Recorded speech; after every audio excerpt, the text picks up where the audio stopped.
subscriber ahead. Look up.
Hello, hello, good morning, a good afternoon, a good evening, beautiful people. Welcome back to the V1 channel.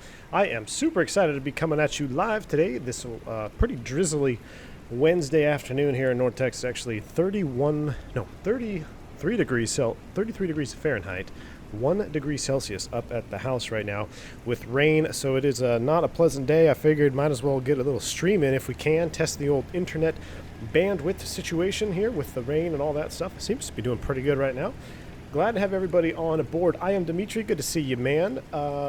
Shout out to Sergio Dorn. Says, cheers from Greece, man. Discovered your channel about a month ago. Can't stop watching. Awesome, man. Glad you discovered the channel. Glad you're liking the content. Plenty more to come, man. Dimitri is our residential Greece expert here on the channel. So awesome to have new members, new viewers to the channel. I know it's kind of a strange time. We just started streaming here at 1 o'clock in the afternoon. Really no heads up, but what the heck, man. I figured Hurricane Zeta is out there over the Gulf right now. So we are in New Orleans. I don't know why this gate will not load properly. It basically has the airplane turned around at the gate, which is interesting. So we're just going to use air stairs today. We are in the A320 Neo with the fly-by-wire mod, so makes it flyable for me. The default 320 Neo I just can't fly, but thank you to XP72. Check this out, guys. We have wing views. Oh yeah, loving these wing views. I love this wing view right here with this cabin shot. That's pretty darn good. I like the way that window is simulated. It looks really, really nice. So anyway, thank you XP72 for getting that video out there. We are cold and dark, guys, so let's go ahead and get the airplane fired up. Like I said, we're taking off New Orleans, and we're going to go all the way down from New Orleans, Louisiana. We're going to cut across the Gulf. In real life, the hurricane should technically be over the kind of out in the middle of the Gulf right now. But according to Microsoft Flight Simulator, it seems to be just south of Cancun. It hasn't really hit Cancun yet, according to the real-world weather map that I was looking at when I was planning the flight. So either way, we're going to see if we can find some trouble. Wouldn't want to be doing this in real life. You'd obviously be rerouted around the storm. Funny thing is, I've had quite a bit of experience flying around hurricanes lately, especially this year. We had a couple coming up through the Gulf, and I was doing a lot of Cancun turns out of Dallas. So I'd fly down to Cancun, and we'd go around the hurricane, and you get beat up and whatnot, but we're still plenty far away. We're going to try to find the middle of it and see what happens. But anyway, it should be fun. I'm glad you guys are along for the ride. A guy, what's going on, man? Says by the time I finally finish getting my office set up, Microsoft Flight Sim might be usable for tube-liners. Maybe, man. Maybe. We'll see. Do you look at your Discord DMs? Says Jackson Mata. I try to. I got a ton of them, man. A lot of you guys try to DM me. I try to get back to you guys when I look at them. Sometimes I look at them on my phone and I think I'm going to respond, and then I don't respond, and then the notification goes away. So I apologize. I try to get to some of them, but a lot of you guys DM me. The best course of action is probably just tag me in the Discord. You know, if you got a question or something, post it in the Discord and tag me, and I can get to it then. But not ignoring anybody by any means on purpose. So let's get this airplane aligning. We're cold and dark here, so we're going to go battery 1. And it's interesting how these fade on here in Flight Sim 2020, but either way, that's all right. Turn battery 2 on. That can come on, and then we are going to hook up external power right away. With external power, our nav light is on, and we're going to begin the alignment process here for the aviators. Now, this is something that you can't do with the Default 320, so again, it is really nice to see some simulation here. Now, they should, in theory, go to on bat, and then, or this should come up on bat and then back on, but it's all right. No problems, no harm, no foul. So that is set. Back to our view here. We've got our alignment beginning. Let's see if we can get some ground services here. Let's request, well, we should have power supply because we're kind of out in the middle of nowhere. So let's see if we can hook up the ground power unit since we have phantom ground power right now. American 113, a ground power unit is on the road. Okay, thank you. And let's request a baggage service. Since we don't have to load the... it seems kind of loud, doesn't it, on the OBS there. American 113 baggage is on the way. Turn down Flight Sim just a tad. I forget what I was saying, but it's kind of nice that you can request all this. Pretty default here. Let's see. So we got baggage, and let's also do catering. Oh, what I know what I was going to say. It was, since there's really no planning in the McDo, since it's already loaded up from the flight plan menu, we can spend a little extra time playing with toys outside of the airplane here.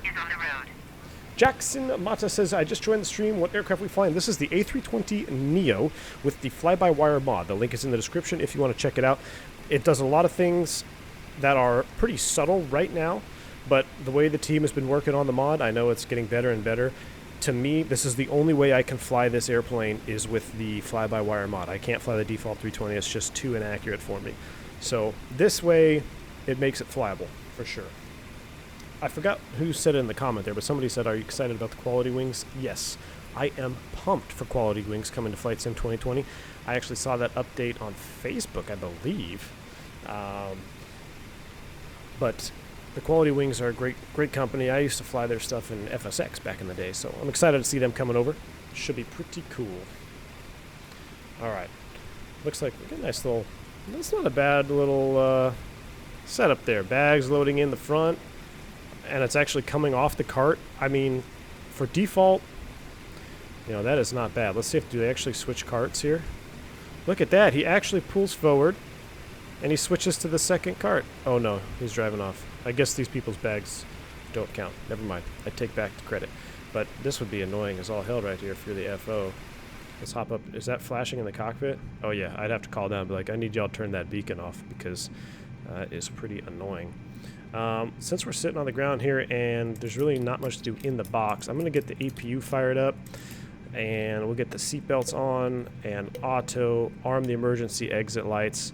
Let's turn up the overhead lights here. Ooh, that's nice. Ground crew supply oxygen, come on. And that button is in op right now. Wait for the flap open message, then we'll fire off the APU.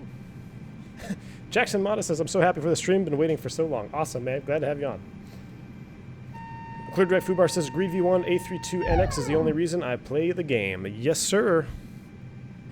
Dougal McTavish, what is up, man? Welcome to the stream, dude. Good to see Dougal in the house, man. Good to see you here, bud.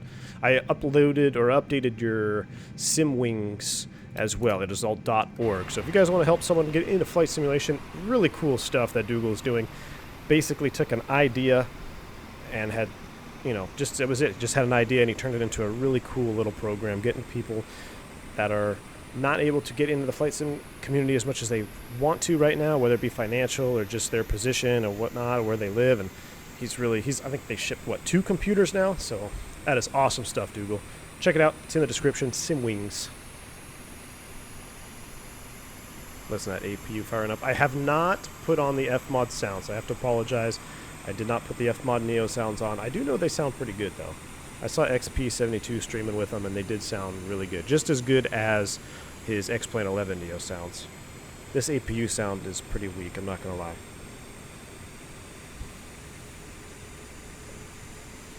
Anderson says, I can't get enough of how good this sim looks. It keeps bringing me back, Anderson. It keeps bringing me back. The graphics in this sim, the lighting is, yeah, that's what brings me back. And I mean, look at this window view. This is by far the best window modeling and wing view I've ever seen in flight simulation, hands down. I mean, we've got those like really low res windows in X-Plane 11. The Flight Factor has a decent window, but nothing. This looks like a real window. You even have, check this thing out here. You guys, anybody know what that is? I'll leave you guys in the chat, see if you can figure out what this little thingy-majigger is here in the window. Carter Wall, what's going on, man? Good to see you in the chat. Alright, looks like our APU is online. We'll get the APU bleed online, and I have all new camera bindings, so it takes me a minute. Let's go ahead and warm this puppy up here, because it's not that cold. Get the bleed started. That sounds pretty good. Alright, so that is online. Now let's go ahead and hop down into the box here. Let's take a look at what we're dealing with. Idle performance factor, plus 2.4. This airplane must be bent. That's not a problem. Here's our flight plan. Like I said, it's already in the box. Not much to put in there additional. But we are flying the Vomar 1 Alpha into Cancun. And do I need to actually put in the arrival? Sorry, Vomar 1 Alpha, and we're doing 1-2 right. ILS 1-2 right. So 1-2 left is closed in real life. And it's normally ILS DME number 4 off the Vomar 1 Alpha.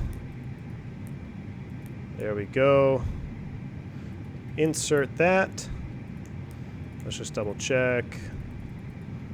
Beautiful. 1-2 right. That looks good in there. Can't do anything in the secondary initialization. We're gonna go cost index 75 today. Flight level 3900 is our cruise altitude. We're gonna get it up as high as we can. Try to save fuel. Let's go ahead and confirm the alignment here. Confirm align. That looks good. I know I'm doing my diff strip out of order. Zero fuel weight. Let's go ahead and put those in. A block fuel on board. We have, what do we have? 14.4. Looks like GPS just went primary, so our alignment is complete. 14.4 block fuel. Rest of our numbers really don't populate right now, but that's okay. We should have plenty of gas to get down there. And progress page does not work. Perf page. Let's reload our V speeds. Oh, I think we do it after engine start, right? That's what I said. Flaps 1. We're going to do no flex. Can I clear out the flex temp? Okay, so we can't get no flex numbers, I guess. But here's the thing. If your temperature is within 10 degrees of your flex temp, so the outside air temperature is 15 degrees right now, and your flex temp is 20, if you are within 10 degrees, you're not supposed to flex. You're supposed to just go Toga. Now, there's other reasons that we'd be going flex today. I don't think I've ever seen a flex of 20. That's pretty low. Normally, your flex numbers are in the 40s, 50s, up in that range. Now, another thing to consider is it's the runway conditions, right? So we've got a lot of standing water, wind, but definitely standing water on the runway is another reason why you would not want to flex. But there's also debate about that, right? Because if you don't flex, what are you doing? You're having more thrust. So if you lose an engine, now you got asymmetrical thrust on a wet runway. That's the debate. But by the book, technically, if it's a contaminated runway, no flex. All right, and we're not really going to listen to ATC, so we're going to go ahead and spin this up to 390. We're going to go ahead and turn on the lighting. Since we have this fly-by-wire mod, the lighting is really nice, so I'm going to actually use it here. The screens are fine. Let's go ahead and turn on a little bit of lighting there, a little integral lighting, turn that floodlight off. Oh, that looks pretty darn good if you ask me. All right, what are we doing outside? Is everything pretty much buttoned up? Yes, it is. We can go ahead and disconnect ground power since we are already on our APU. So let's go ahead and end the power supply. New Orleans Ground American 113, I am done with power. Aviation Max. Easy on the spam, my friend. Easy on the spam, my friend. I know I'm kind of not paying attention to chat here just as we get off the ground. But no spam, you're going to get the hammer. Z-Boggies. V1 love your streams. Is this the new update that came out today? No, this is not the new update. I believe it's pushed back to the 29th. But thank you for loving the streams, man. There goes our ground power. And I guess we should technically get a clearance, right? Jackson Mata says, I can't wait to get into... I want to get into flight sim and my family can't afford it, so I have to be saving for 3 years, and I'm almost there. I have just been doing mobile flight sims. Awesome, man. Well, keep on saving. That's the way to do it.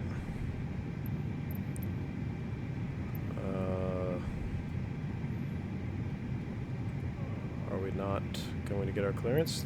That's fine with me. What's the A to say? New Orleans Airport information. 270 at 5, heavy rain. Climb 270 at 17. Visibility 5 in heavy rain. Sky condition, ceiling 1,100 feet broken. Temperature 15. Dew point 13. Altimeter 29.902.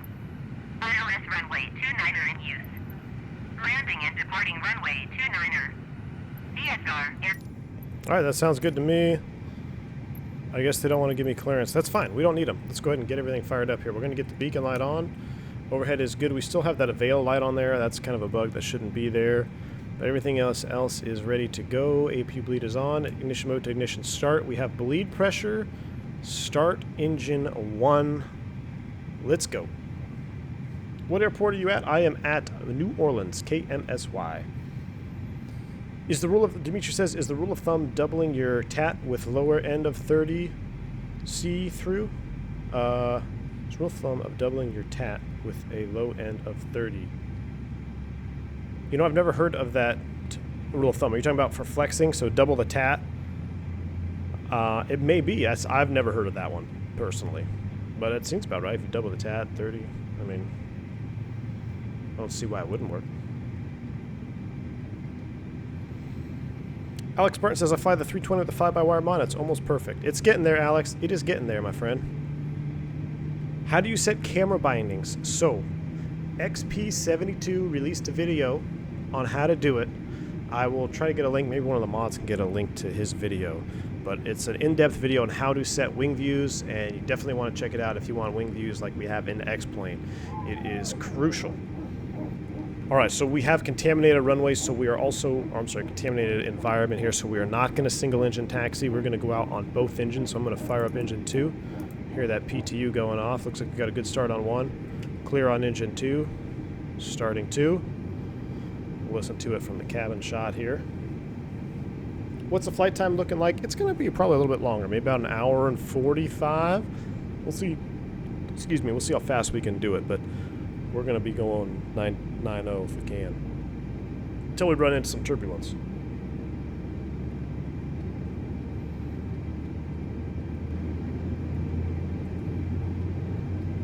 Mrs. Jungles, evening all. I'm sorry, a little late. Not a problem, Miss Jungles. Welcome to the stream.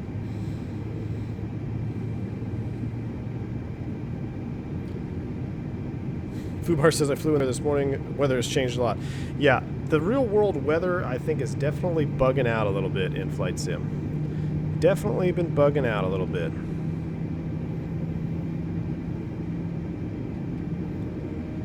When is the 15K sub stream? That's right, we hit 15,000 subs overnight, guys. Shout out to you guys. Thank you for subbing to the channel. We will have to do a 15K sub celebration stream here. I don't know where it's going to be yet, but we're going to do one. All right, looks like we got 2 good starts here, so we're going to go back to normal, arm that, flaps position 1. Since we have wing views, let's go ahead and... Oh, yeah. Z-Bog says, this is awesome. First time I've watched V1 live. Awesome, man. Glad to have you here, dude. It's kind of an impromptu stream this afternoon. All right, ground spoilers arm, flaps R1, rudder trim 0. We no longer need the APU. We go ahead and turn U off. And I think we are ready to taxi. I don't like how I don't really see my flight plan. I guess there it is. It's just a direct. So that's true too. It's weird in New Orleans. There is no departure in New Orleans. It's always a radar vector to a fix. Always kind of weird. Gets me. Don't fly in and out of there often. You're like, wait, why don't we have a SID? All right, let's reload the V speeds, like you guys mentioned. Perfect. 10,000, 1501 acceleration. I think we're ready to taxi. Taxi light is coming on. We're going to 29er. Brakes released. And we're just gonna... How's this gonna work? Subscriber ahead. Look up.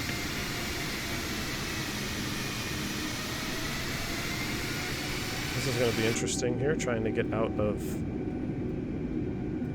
here.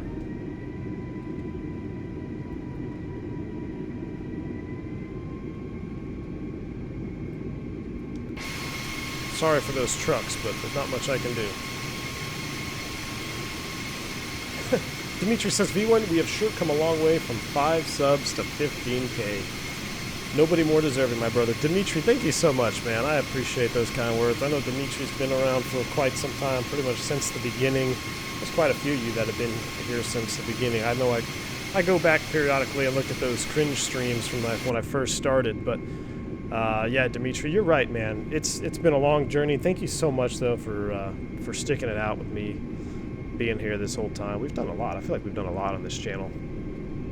It's been fun. It has definitely been fun. It started out as just a little instructional channel. I was like, hey, you know, I see a lot of Airbus stuff out there, but it's not necessarily right or wrong. It's just I feel like I could add to it, and then one thing led to another, and here we are, 15K subs. The Euro tour was hard to beat, though. That was so much fun. We're going to have to do another tour here.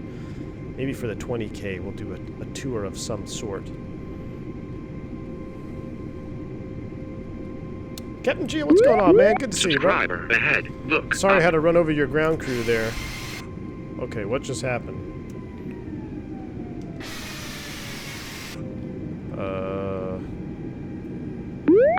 Subscriber ahead. Look up. I don't know what happened there.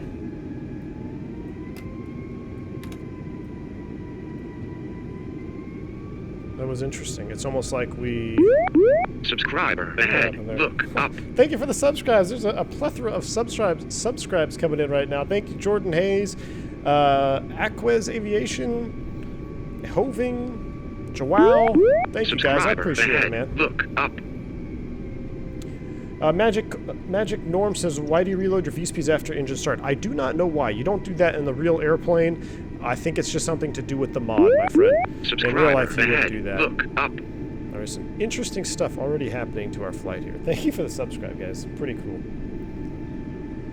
I don't know why I went into full RTO mode there, pretty much. All right, let's go ahead and do some stuff. Auto brakes max, takeoff config. That's going to come on, auto. We're going to turn TARA.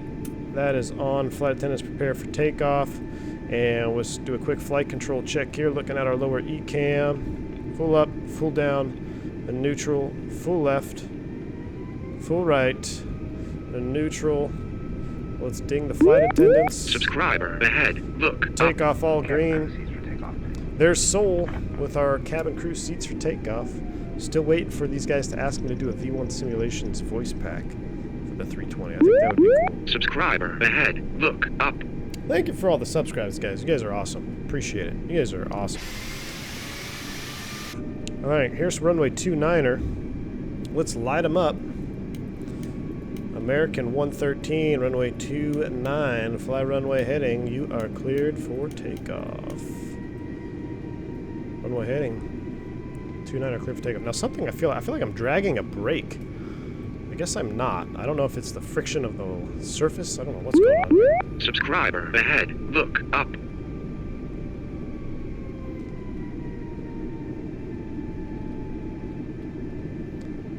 I love that light shot there reflecting off the engine. Subscriber ahead. Look up. Ooh, man. Man, you guys are just coming in with those subscribes. Appreciate it. Awesome. Awesome, awesome. Subscriber ahead. Look up.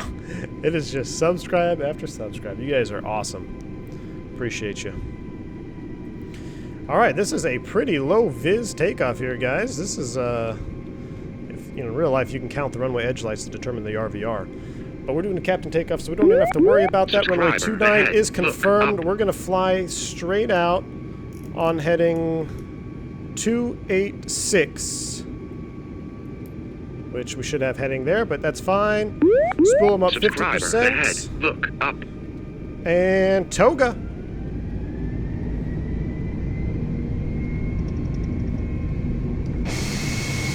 Oh yeah, here we go. Nose forward on the stick. 80 knots, thrust set. Neutralize that forward pressure by 100 knots. You have a little bit more rudder authority now, so you can maintain center line. V1. Rotate. Positive rate. Gear up. Thank you for Bravo Tango. Welcome to joining the channel, my friend. Thank you, thank you. Subscriber ahead. Look up. American 113, you are not cleared for takeoff. Might be. We'll switch to departure. Look at those lights. Alright, shut up to the command bars. Look up. These command bars are really taking us up there. 20 degrees. That's pretty excessive. We're working on it, though. Alright, let's lower that nose. Lever climb. So right here, you want to be careful. Even though the airplane is saying lever climb, especially this one, this is really aggressive. You don't want to just bring those thrust levers back to climb power until establishing a forward, subscriber ahead. Forward airspeed, or a positive rate a positive trend is the word I'm looking for in the airspeed there. Here comes our S speed. We'll go ahead and go flap 0. Subscriber ahead. Look up. We'll make a little bank out to the left because we do have to go southbound. And we're getting ready to go in the clouds here. Subscriber so spin ahead. our heading Look around. Up. And, we can just go direct.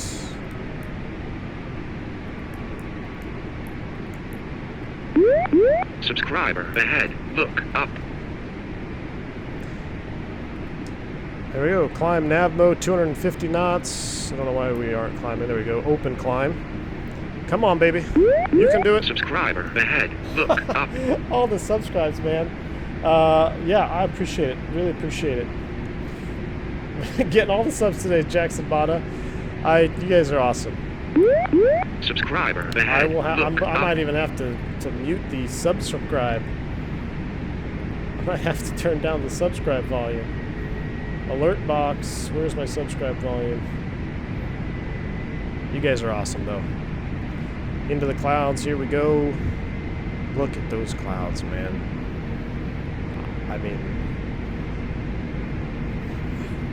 say what you want about Flight Sim not being study level tube liners, which I 110% agree, but look at these graphics. Good night. Carol Warren, welcome to Commercial Pilot. Thank you so much, Carol, for joining the channel. Really appreciate it. Glad to have you on board. The V1 After Dark podcast will be dropping out here pretty soon. I do one podcast every month for all of my members, whether you're a private pilot or a commercial pilot. So if you are a new member to the channel, make sure you go to the playlist section on my videos and look for the V1 After Dark podcast series. And I do a podcast every month. Well, mostly every month. Appreciate y'all joining. Whoa there with the aggressive bank.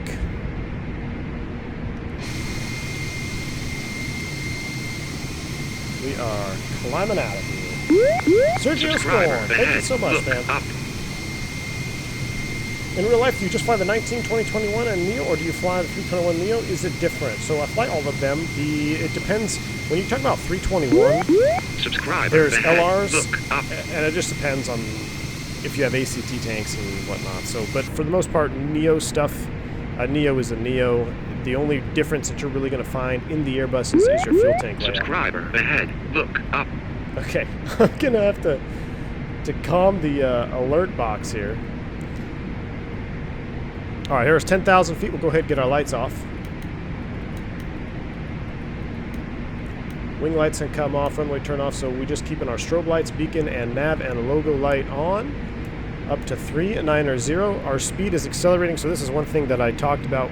We no longer, I'm going to go ahead and turn off the weather radar just for a minute. Cluttering my screen. We can see out in front of us. It doesn't look too terrible. So you see how we've leveled here at 10.4 to accelerate to 320? That typically doesn't happen in the real airplane. You're really going to see at least about 800 to 1,000 feet per minute climb rate, even while you're accelerating. Now, if you're in a really hot, heavy 321, you may level for a little bit, but this seems to be a little bit excessive. But just something we can work with. Just throwing it out there for you guys working on the airplane. But there we go. See, once we reach our 320 speed, that's our climb profile speed. We're now transmitting our energy from accelerating to climbing. And I can go ahead and disarm the spoilers over here as well. Apologize for not doing that. But we are well on our way out of here. David Blake says, you have a great voice for doing this. I appreciate it, man. Mr. Mudraiser. Spam is going to get you timed out. Is this the latest fly-by-wire? So this is the latest fly-by-wire that I flew on the last one. I believe I'm running the dev mod, but I haven't. There's been some changes. Ahead. Look and I think there might be a newer version out there. Not 100% sure, but this version seems to be running pretty good. Jackson Bada says we were going to hit 20K today. We might, man. Who knows? Look at the texture work here. You got the flap trap fairings. A little paint coming off. So as we're climbing at altitude, our temperature is going to drop. We got to pay attention to icing. So we are already in the icing conditions, +6. So I'm going to go ahead and get my engine anti-ice on. A lot of you guys always ask, what about the wing anti-ice? In real life, unless we are flying in known icing conditions or we actually see icing building up, there's normally a little ice detect probe out here on the front of the windshield. You can't see it. But unless you see that, we keep the wing anti-ice off. Subscriber ahead. Look I'm sorry, up. the wing anti-ice off unless we really know we're in some icing. Typically, most guys are going to come up here and turn on the engine anti-ice. You take the most performance hit from your airplane. Oh, wow, we're actually flying through icing right now. So scratch all of that. Let's go ahead and turn the wing anti-ice on. That is a confirmed icing accretion on the airplane. Donation. So that's pretty cool. So we'll get the anti-ice on. This would be worrisome here if I see this icing building on the backside of a leading edge. Alim Ahmed, thank you so much for the $2 donation, man. He says, congrats on 15K. It would be great to fly with you in DCS or see some more content in that area. Glad to see you doing well in the new house, making some awesome streams. Keep it up. Alim, thank you so much, man. Cheers to you, brother. Thank you for the $2 donation. Love to fly with you in DCS. I may be going back to DCS here in a little bit. They did a major sound update pack to the F-14, which may get me back into DCS. For those that don't know DCS, Digital Combat Simulator. I am a huge fan of that sim as well, and I'm a huge fan of the Tomcat. I just haven't been flying it in many months. I just kind of fell out of it.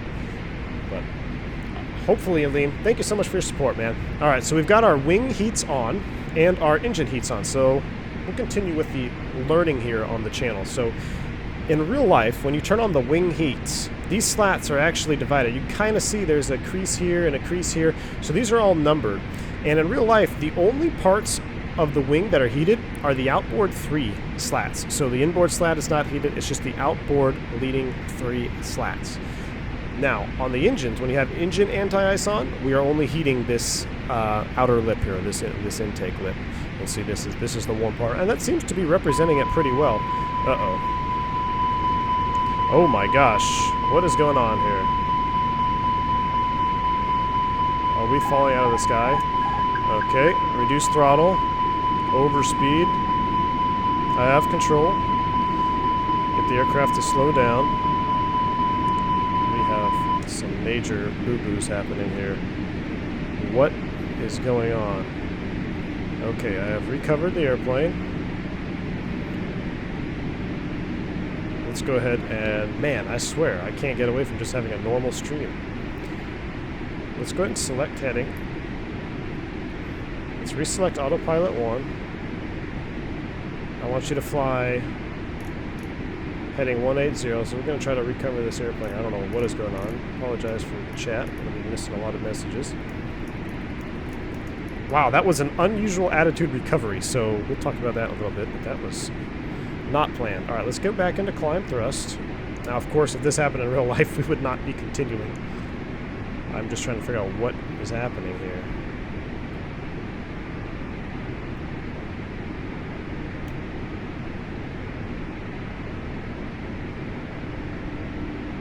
Can I get some speed, please?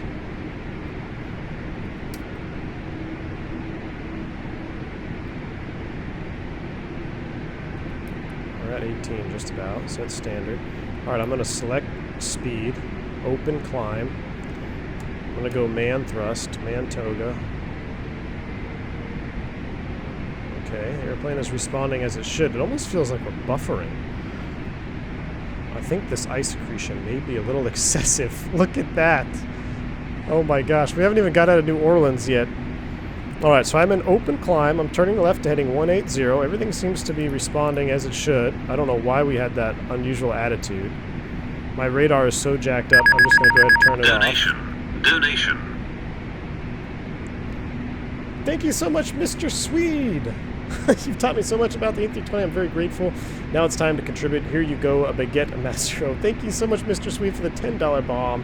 I really appreciate that, man. Thank you very much for that generous support on the channel, man. I'm going to try to save our butts here and get us back to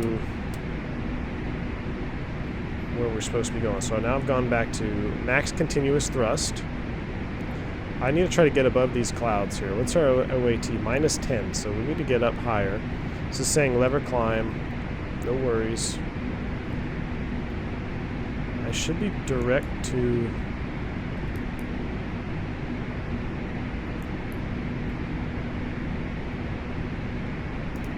I'm going to come left. I'm going to see if I can re-intercept a course here. So we can go back into nav track mode.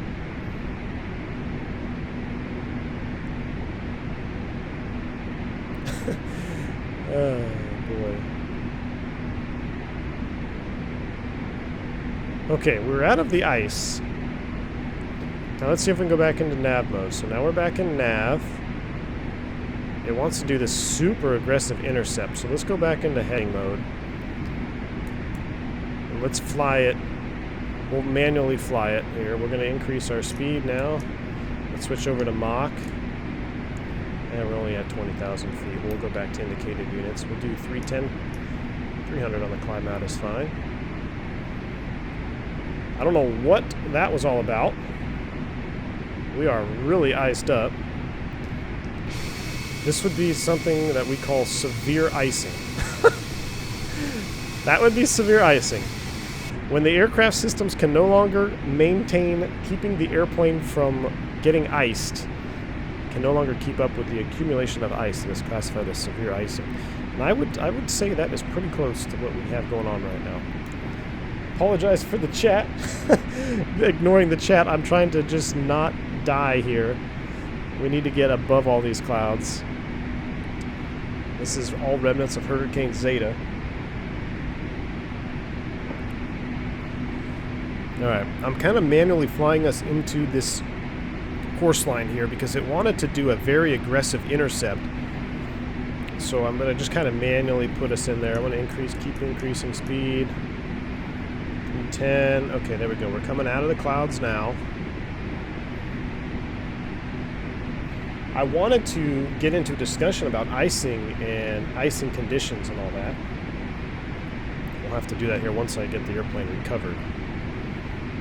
Alright, let's try to go into manage thrust here. So I'm going to bring this back to the auto thrust detent. So we are in thrust climb, open climb. That is normal. 1 FD2. We got both flight directors on board.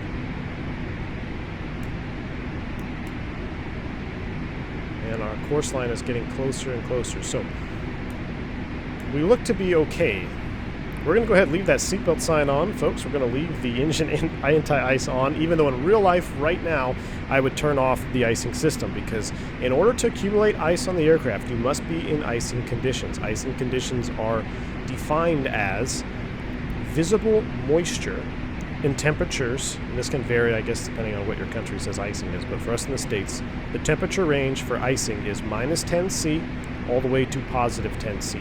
If you are in that temperature range and you're in visible moisture, whether that be clouds, rain, snow, heavy fog, that's moisture, fog is moisture, right? That would be icing conditions. That is when you would activate your anti-icing and de-icing systems. Since the aircraft is no longer in visible moisture, I could turn them off, but I'm kind of scared to do that right now because Flight Sim 2020. So,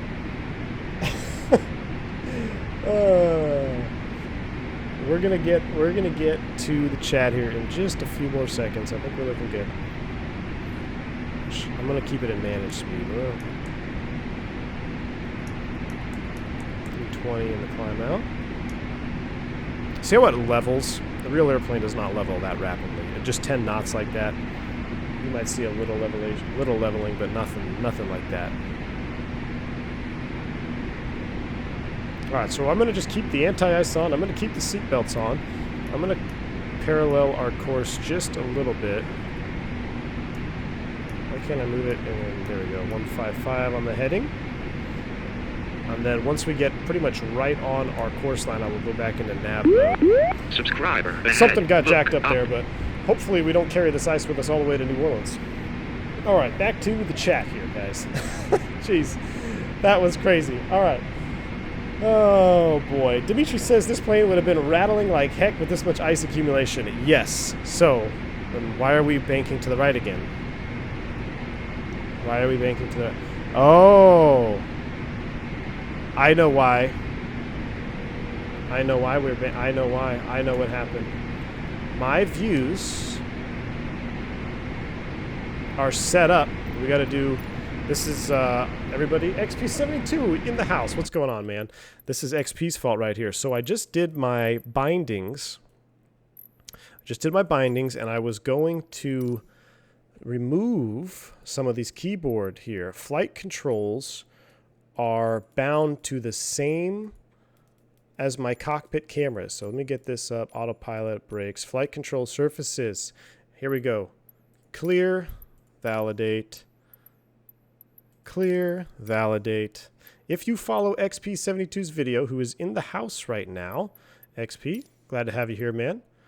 He is the gentleman that did the video on making the wing views. So this is one thing that you should do as well, because you want to clear. If you use the same, there we go. Subscriber apply and ahead. save. Look up. I had binding issues. So every time I was changing views, it was putting in a roll moment. We're okay. We are okay now. We're back at it. Let's go back outside. We're going to take some ice with us down to New Orleans, guys. All right, XP72. It's your fault, brother. Glad to have you here in the chat. Matter of fact, XP, if you wish, I was going to allow you to post links if you want to. There you go. So if you want to post a link, XP, you should be able to do that now. But, alright. Cosmicdoubloon, what's going on, man? Good to see you here. Ahead. Look up. I feel like we're back at it. I apologize again for totally ignoring everybody, but we had a almost near crash. So let's take that as a learning moment here. So you notice when I got back to the airplane was in what we call an unusual attitude. Unusual attitudes are something that we train for every time you go back to the simulator for recurrent training. Now, there's two unusual attitude recovery techniques, one for a nose high and one for a nose low. And I actually went over this in my check ride prep videos. I think I did this last year when I was getting ready to go through my recurrent training. I went through check ride prep on stream, and we talked about recovering unusual attitudes, I think. Anyway, a nose low unusual attitude is what we were pretty much in back there when we were climbing out of New Orleans. And the challenge with a nose low unusual attitude is you do not want to overstress the airframe, because in a nose low attitude, your speed is going to be increasing very rapidly. You saw overspeed warning was going off. I think we were upwards of 300 knots. Now in real life, the airplane would have automatically began pitching up once it reached its protections there in the Airbus, which is a fantastic protection that Airbus has come out with. Looks like that wasn't really modeled, but there was a lot of things that were kind of going on. I think the autopilot was still engaged. I don't know what was happening because it was a binding issue, but regardless, a nose low pitch attitude like that, the first thing you want to do is roll wings level. Now, the reason you want to roll wings level and simultaneously reduce power, so you could reduce power and roll wings level at the same time, is before you begin pulling up, you've got to make sure you reduce load factor. Load factor is what's going to kill you. It's what's going to rip the wings off. It's going to cause G-loading on the airplane. So if you are to pull up on the side stick, or I should say pitch up, with your wings in a bank, you are increasing load factor. So the way to do that is to roll wings level first, and then very slowly try to bring that nose back up to the horizon, even above the horizon, so you can start bleeding off that speed. In a nose low pitch attitude, your number one concern, other than smashing into the ground, depending on your altitude, is your G-loading. If you overstress the airframe, bad things are going to happen. Wings are going to fall off, pieces of the airplane are going to start ripping off, which are going to cause problems, as you can imagine, down the line. So, let's remanage the airspeed here. Let's see how she does. We're a little bit faster than profile, so now we're going to space shuttle climb up. ATC really loves this, especially in RVSM airspace. Look at that, 4,000. We're going to go 5,000 feet a minute. Yeah, that's no good. I would not let that happen in real life, but 2020. So, here we go. That's a little bit about that nose low recovery. If you ever find yourself in that situation, roll wings level, and then pitch up. Now, if you're in the opposite, say you're in a nose high, you can simultaneously pitch down and roll wings level, because your load factor is not really, you're still worried about load factor, but coming down is going to be a lot less significant than if you were trying to pull up, increasing the G-loading on the airframe. So in a nose high, you're concerned about stalling and falling out that tail end, so you really want to get that nose down and roll wings level. Thank you, Jungles, or Miss Jungles, for doing that. We'll just go ahead and put your user in timeout. Ban hammer away, man. We've got a nice lot of viewership today. Glad to have you guys on board, but if you guys don't behave, mods are full ready to put the ban hammer down. So there we go. There's XP72's link, custom wing views. There is the link. Thanks again, XP.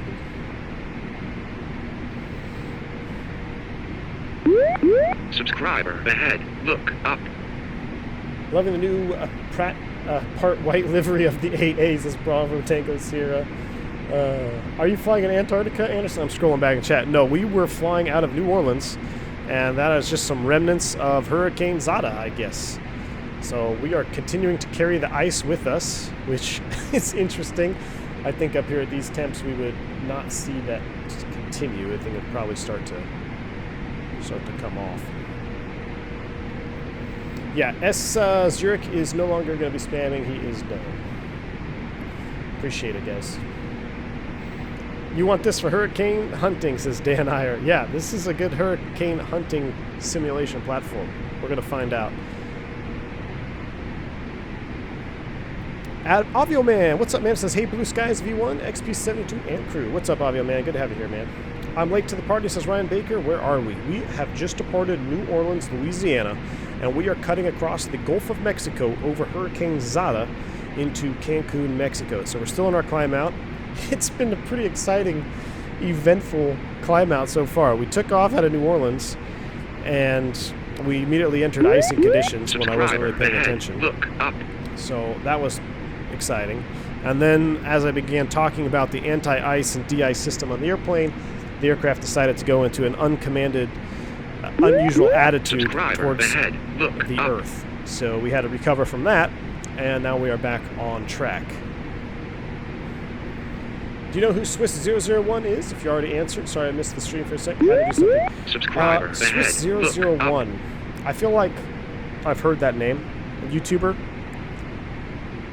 Sorry, I had a fuzz in my mouth. I believe I've heard of him. I wouldn't know any references if you're talking about videos, but I'm pretty sure I've heard that name Subscriber before ahead. floating around the Look tubes. up. Mr. Sweet says, finally I have set up my wing views, thanks XP. Yes, XP is savior of the wing views for sure, man. Steve Vance says, best learning channel on YouTube. Thank you, man, I appreciate that. That's what I started this channel for, man, is wanting to create a channel where you can learn things about the Airbus, learn about aviation, and enjoy it at the same time. So that means a lot. Appreciate it, man. Jason Singleton says, I love flight simulators. Hope to join the community as soon as possible. Awesome, man. Aviator Max 9 says, your channel is so cool. I appreciate it, Aviation Max. Thank you. Subscriber ahead. Look up. Great streams. Popcorn ready. Yes, sir. I'm going to need to refresh my drink after that departure, because that was pretty exciting. Pretty exciting stuff. Flying Guitarist Sam says, those double bindings remind me of DCS default when the rudder pedals are bound funky. Sam, you're so right, man. LTV podcast, done. Thank you, sir. Appreciate it, Jungles. Miss Jungles and Cosmic, I know you guys are hard at work today. No warnings, just ban away, my friends. Akil says, I need help because first time when I open FS2020, it worked. Then I increased traffic. After that, loading screen appears. It's closing on that. How do you sell it? Whew. That's a tough one, man. Maybe if something is kind of bugged out there, you overloaded your GPU. I'm not exactly sure how to fix that, man. Maybe someone can help you in the Discord. I know in the Discord we have a technical help section, and I appreciate you guys helping each other out there. Phantom 320, what's going on, brother? Good to see you here. He says, in DCS, by default, you can fly any airplane with only rudder pedals. You're absolutely right, man. DCS has one of the worst default bindings I think I've ever seen. You get in it, especially if you get in the Warbirds, and you think you have everything bound, you're taking off, and then you press, I don't know, like something to change your gun sight, and it cuts the mixture off, and all of a sudden you're a glider. Subscriber That's ahead. always Look fun. up. I remember in the BF-109, I had that auto governor switch bound to something I didn't know, and every time I was going to take off power, it was tripping off and blowing my engine on every takeoff. Yeah, Ben Rosenberg says, look at all the icing. I will say, from a pilot's perspective, the only time I've ever seen this much ice on the airplane like this, it has been on the ground. This is pretty excessive, especially what you see here. This is no good because this can't come off because the heated part, which I said is only the outboard 3 slats in real life. So when it starts building behind the slats, it starts getting pretty hairy there because now you've got ice that you're not going to be able to get off. Now the engine nacelle here, this is you know, there's some serious icing conditions for sure. Subscriber ahead. Look up. Bravo Tango Serious says, can't wait for this game to grow old and have amazing add-ons. I think so too, Bravo. I mean, you look at Quality Wings is coming over to FS2020 now. That's absolutely awesome. So I think as it progresses, it's like fine wine, right? The more it's been out, longer it's been out, the better it's going to get. Tal Ionsku, thank you so much for the donation, man. He says, is the fly-by-wire A320 at its current state decent for those among us who like a study-level aircraft? Also hope you're doing okay in these rough times. Thank you so much, Tal, for your donation, man. I really appreciate that. So to answer your question, is it I will say this, it is not study level yet. You know, if you're coming from the TOLIS or the flight factor from X-Plane, or if you're coming from FS Labs, don't even bother. but if you're coming from the X-Plane platform, the fly-by-wire mod makes it, in my opinion, flyable, and I actually can enjoy it. I mean, there's little things. I mean, we just had, you know, that crazy, unusual attitude, and it's just some weird stuff happening. So, looks like we might be a little heavy for 39. We'll see if we can make it. I'm going to go ahead and turn the ice off here. Hopefully we don't fall out of the sky. That should help our performance. But the fly-by-wire mod makes it enjoyable for me, but it is still far from, you know, a fully functioning study-level airplane. What they are doing so far is focusing on just getting a lot of the stuff that should have been included out of that, in my opinion. Like being able to change ECAM pages and look at different pages on the ECAM. So that is what they're really working on right now, but the speed at which they're working is fantastic. So who knows where it can go? The sky is the limit. I think you can still have fun with it, but do not come to the platform thinking you're going to be in a study level airplane. Working the box, working the flight plan page, the direct-tos, all of that stuff is not nearly as simulated as I would like to see it simulated as far as study level goes.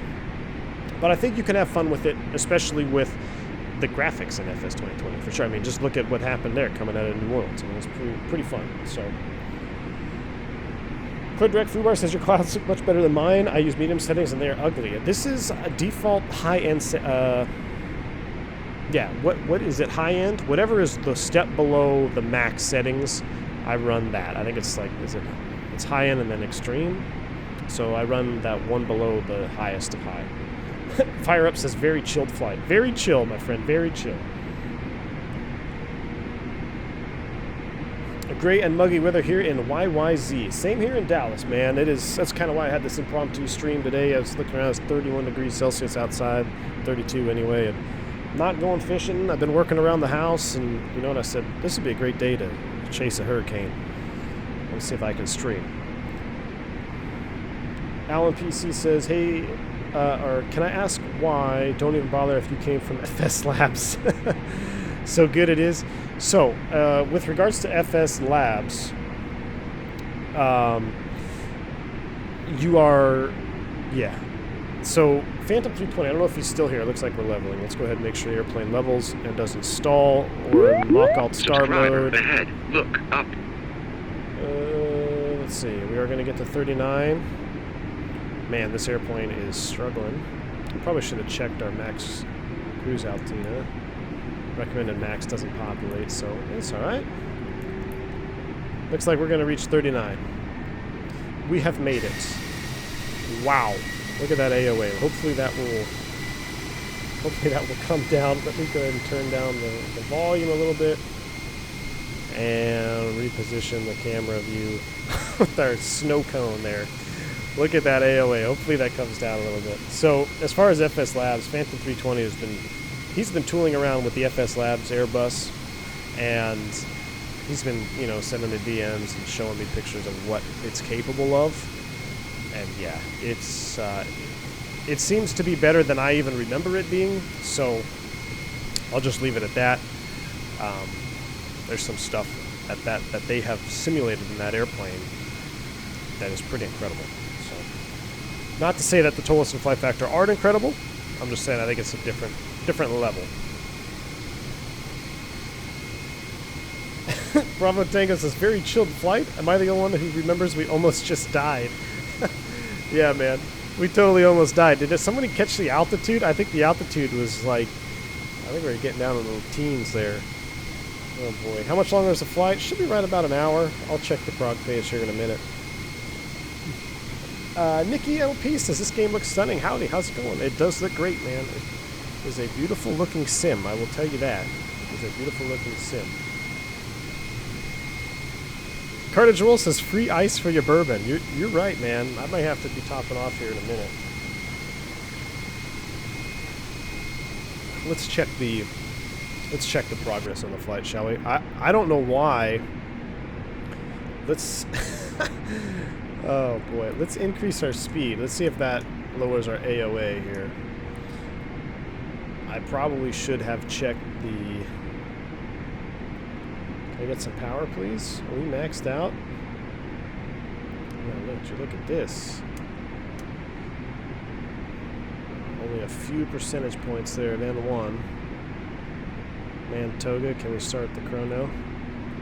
So we don't overdo our Toga power.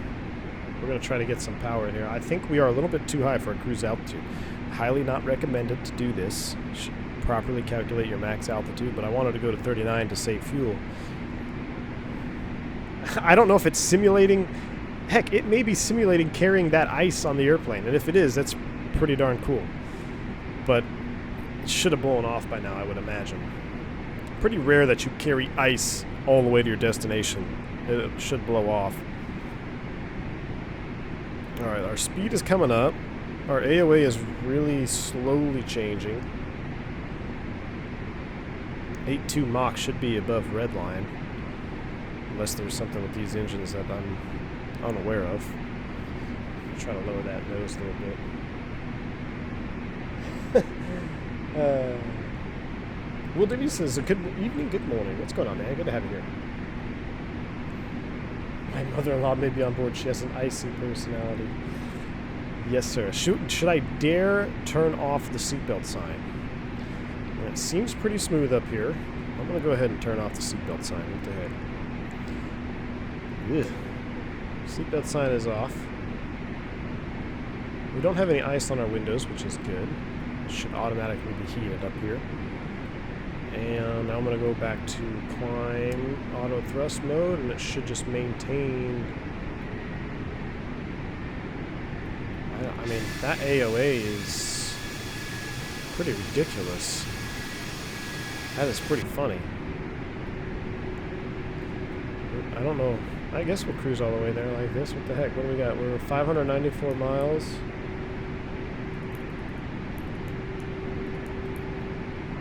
MMUN. I think I can write that in the prod page. We may have to lower our altitude a little bit. Screw it. We're looking good. Anthony Anderson bourbon this early is honestly impressive. That's what I thought myself, man. Hey, I've been working. It's 2 o'clock in the afternoon. Been working all morning.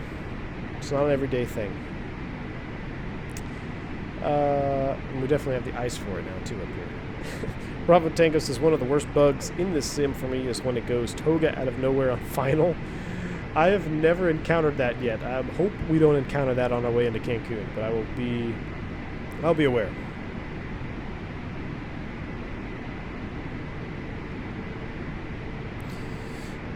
Alan, where PC as an actual bus driver and regarding handling, what would you get? Because I also got a Warthog Hotas, and always remember what you said about the stick. Yeah, the Warthog stick is fantastic for emulating an Airbus side stick. It's, you know, without spending $5,000 on an actual Airbus stick.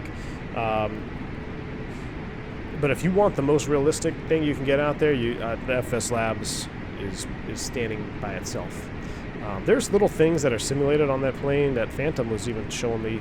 You can print out your flight times, and if you get a USB printer and just hook it up, you can actually print it through the McDo. So after a flight, a lot of times we look at our off, on, in times, whatever, and we put them in our logbook, or you can print them off.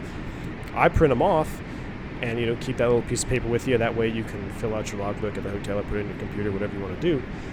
But in the FS Labs, you can do the same thing. You can literally, after your flight, hit the print button in the McDo on your flight times, and it'll print out an actual receipt that looks very similar to the real thing. Pretty incredible. And also a little thing that he was telling me about is when they hook up ground power, when you request ground power in real life, after they hook up the power, even though the avail light comes on, a lot of times they bang on the nose. They just, you know, tap the nose 2 or 3 times and say, hey guys, your power is on, you can go ahead and connect. That's actually simulated with the FS Labs. You can hear them do that. So little things like that are only going to be modeled when you really pay attention to your subject matter experts and you really, you know, take into account. Plus, the FS Labs has been out for a much longer time than any of the Airbuses we have out there. So they've had time to refine and add little things like that. But if that's what you're really trying to emulate, I think you should go that route.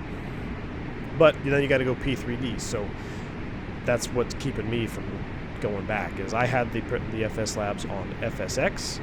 I got away from FSX and I did not want to go the P3D route, especially after doing all my X-Plane add-ons and all the scenery for X-Plane and now FS2020. I don't want to run 3 simulators.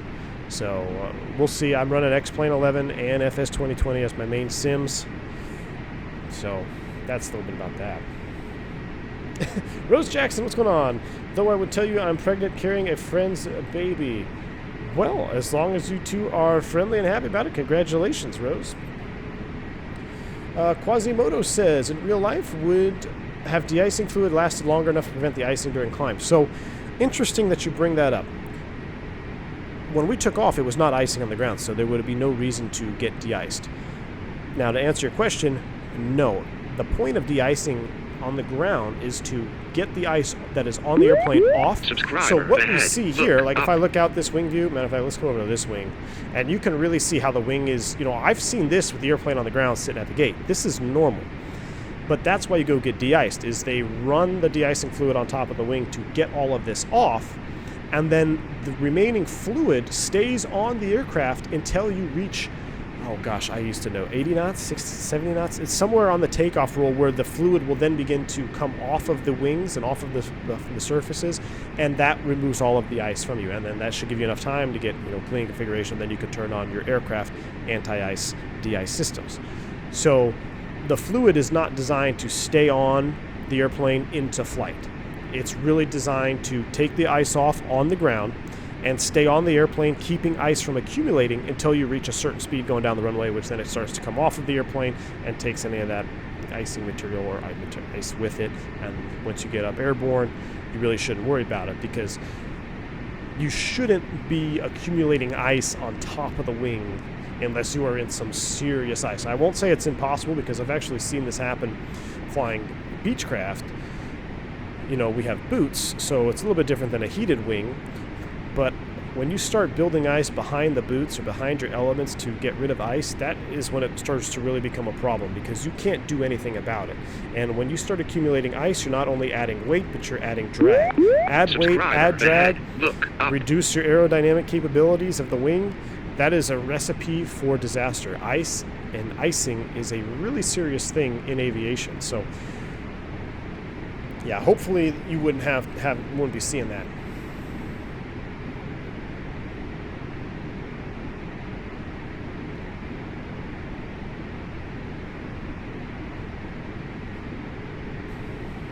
Pass the peanuts, please. Yes, we can go ahead and pass peanuts now. It seems to be pretty calm right now. Let's go and zoom our range out. There is Vomar 1 Alpha. The majority of the hurricane in real life is out here right now. But on the flight sim menu, it seemed to be closer to Cancun itself. So I don't know what's going on, but I mean, I wouldn't be running the radar up here when I'm in the clear, just because save a little radiation on yourself. Might want to have children later. Well, yeah, we'll go ahead and put our frosty nose on screen. Jackson says, remember the touch and go last stream, and then to make up for it, you totally buttered the landing. That was a good one. That was good. That was fun. I wish we had replay mode. I really wanted to see that landing. I thought that landing was pretty good. Oh, you're talking about in the A300. Yes, that was good.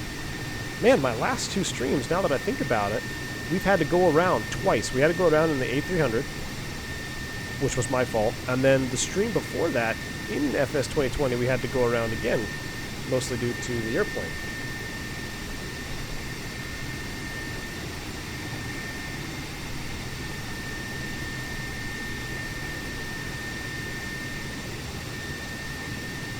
Fly Guy 1 says,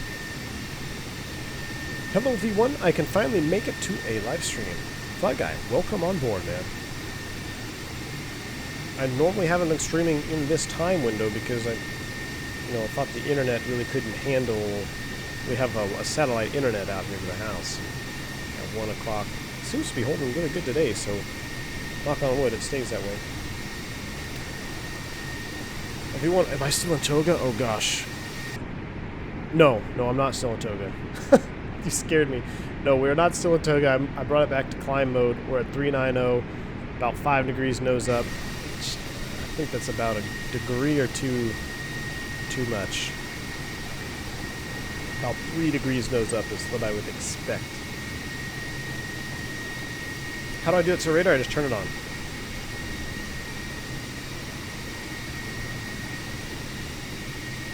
David Blake says, I prefer icing on my cake and not my wings. Me too, man. Me too.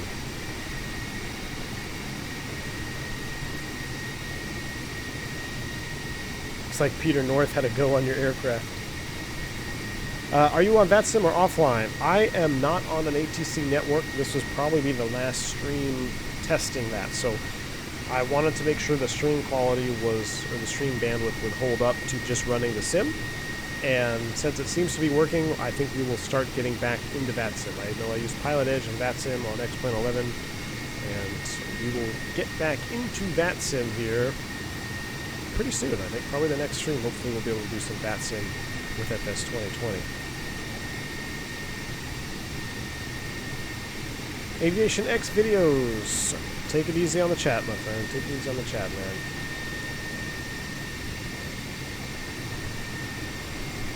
Yeah, we are still over the Gulf of Mexico, about 400 miles from our destination. Just about ready to top off my beverage myself. Great piloting. Thanks, man. Yes, Shamrock 118, it is ice on the aircraft. Randy says Microsoft has to fix this icing. Yeah, it is a little bit drastic. And by a little bit, I mean a lot of it. Also, fun fact on the A320, the horizontal stab does not have any de-ice or anti-ice systems. So you're only heating the wings and the engine nacelles with your wing anti-ice and engine ice. There's no way to heat the tail. Look up. Apparently they, aerodynamically it just does not accrue enough icing to really be of issue. So I don't know if that's the same in the Boeing, but yeah, you do not have any anti-ice on your tail. Now I have set it,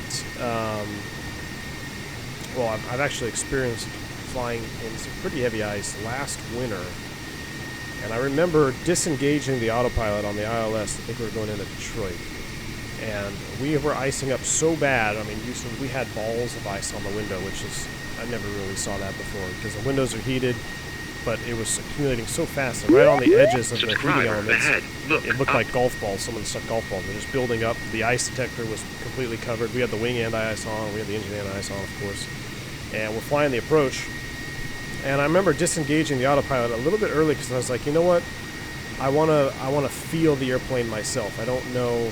Everything seemed to be fine with the autopilot on. But sometimes that can bite you in the butt. If you just have the autopilot on and the trim is running, you disengage it low to the ground, sometimes that can be interesting. So I disengaged it early, probably around 1,500 feet or so, and I'm hand flying the ILS down, and I remember feeling the side stick being extremely mushy. Now, those that have flown a real airplane know that, very much so like in X-Plane, the airplane is pretty responsive. It's fly-by-wire, you move the stick, the airplane responds. And that's how it is in real life. But when I was starting to, I kind of gave it a wing rock to the left and then to the right, and I could tell that something was not necessarily 100% kosher. So it was definitely sluggish. I knew we had a lot of ice on the airplane, and I actually looked over to my FO. I was like, "Hey, man, we need to put this bird on the ground because this is severe icing. Like this is severe." So we don't want to be going around, don't want to be stuck in this. We need to get on the ground on this pass. And, it's just, you shoot every approach. It's not like, oh, it's your last approach, you're going to bust your minimums. No, but it's like, okay, we really need to make sure we are at the top of our game here on this approach, because I do not want to take this airplane up on a go-around with all the ice on the airframe. And when we got down to about 700 feet, you could actually feel a little bit of buffeting on the airplane, and that's when I said, hey man, bump me up 10 knots. And I went straight. I had already added an additive to my VAP speed on the approach coming in, and I said, just give me another 10 knots. Like, we got a 10,000 foot runway. I don't want to stall this bird. We need more speed coming in here. When I fell, it was probably one of the, I would say that, and there's one other time where I've had serious ice, but that is up there with my top 2 icing experiences in my career. But I just remember feeling the airplane just begin to buffet, almost like a little vibration, like a little buzz, and That is one thing I never want to feel again on an airplane, and we bumped it up. And actually, after we landed, I think there was another aircraft behind us that landed, and that was it. They shut it down, severe icing. They said that nobody's coming in. So that was pretty hairy, for sure. Walking away from the jet bridge, too, I could see all the ice on the tail and everything. So, wow, that is a lot of ice on this airplane. Anyway. Zility says, when I add custom wing views, why does it change the view when I restart Microsoft Flight Sim? So, I haven't had that experience. If you watch XP72's video and just do exactly as he went through it, it's kind of hard to explain it. He did it in about 13 minutes or so. You got to watch the video. That's the proper way to do it. You're setting cockpit wing views. You're setting cockpit views in the cockpit position. So, make sure you save everything, and when you exit, hit apply and save, and then it should be good to go. Anderson C says, hey everyone, can you share a little bit about your routine in the airline with your privacy concern? Routine, what do you mean? Like routine to get to the aircraft? So, getting to the airplane is that what you're talking about? Like routine-wise? Crew comes down to the airplane. First one there will do what we call, an originating flow, originating checks. Make sure everything is in the cockpit that should be. Make sure you have all your certifications and stuff, and then begin setting up your cockpit preparation checklist. And then whoever's there next, will come into the cockpit and you guys greet each other, do what you got to do. FO typically go do a walk around. Now, I know some airlines is actually different. Airbus actually says in the Airbus manual, because they've changed this around a couple times in our manuals, but I believe Airbus says the pilot flying does not do the walk around. So there are times when the captain actually does the walk around if he's pilot monitoring. I don't know if that's like a real Airbus thing, or that's just something because they changed our procedures around. The captains were doing walk around, so we're like, yeah, I'm going to exercise my captain authority here, and it's raining outside, so you're going to go do the walk around. But I don't know, most of the time the FO does the walk around. Then captain goes over the paperwork, make sure there's nothing crazy on the paperwork, make sure we're not routed for hurricane weather or hurricane fuel, whatever it may be, or maybe it's really bumpy en route. Do a little crew briefing so everybody's on the same page, and then that's pretty much it. That's pretty much our extension. That's pretty much all we do with the flight attendants. They do their thing. They do their safety checks, and we prep in the cockpit for the flight. Next time we see them is to say, all right, boarding's complete. Hand us paperwork, and we are on our way, man.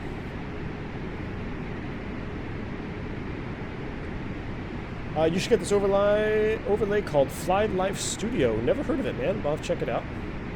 I normally have a flight time overlay on the top, but I use Sim Toolkit Pro, which I do not believe is compatible with Flight Sim 2020 yet.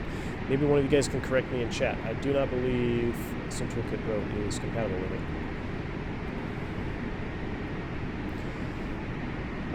Yeah, V1, what Hotshot said. What did Hotshot say? Must have missed something. Oh, Hotshot says, just wondering, do you use the stable version of the A320nx? So I normally always use the stable version, but because of the there was an update that kind of messed up the stable version, but the dev mode, or the dev version, was working. So that's when I switched to the dev version. And then I went with the dev version again, and it seemed to be fine. So I will probably switch to the stable mode only in the future, because as a streamer, I want to make sure everything is as smooth as possible. I don't like running betas or develop branches. I don't believe this is the latest dev branch either yet, but I'll probably switch to stable just for added stability, right? I mean, you don't want to do a 3-hour flight and on final something bug out and the game crashes. So, oh, Anderson C says, during the month, the schedule, like how many trips, how many days out of the house, staying in hotels.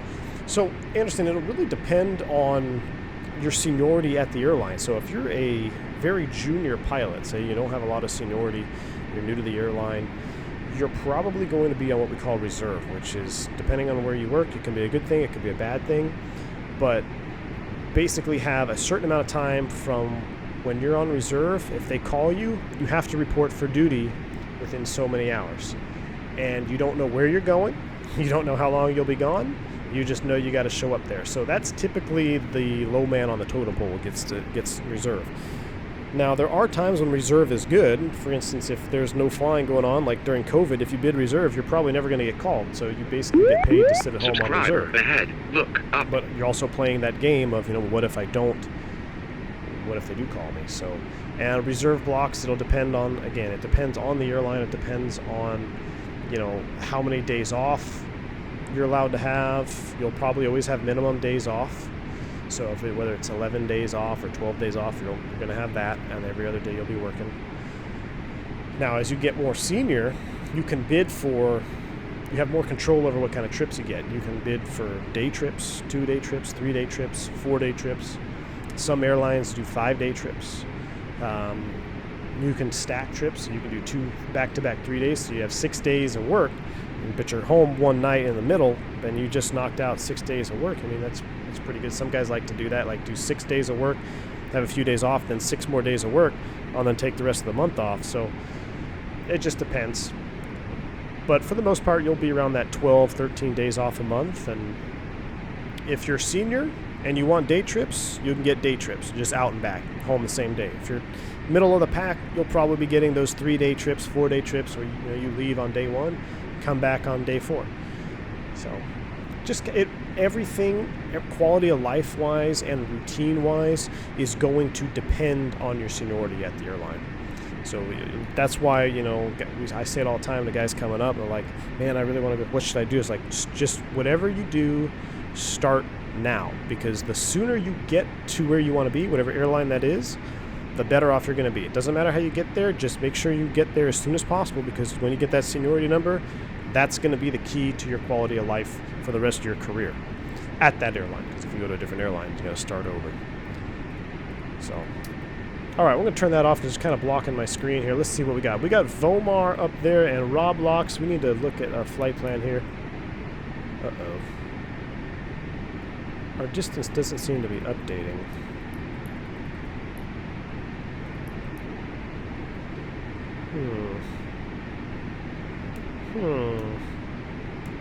Let's take a look at our flight plan here. This is an interesting. So Vomar 1 Alpha is typically what you always fly. Look at this thing. What in the hell is that?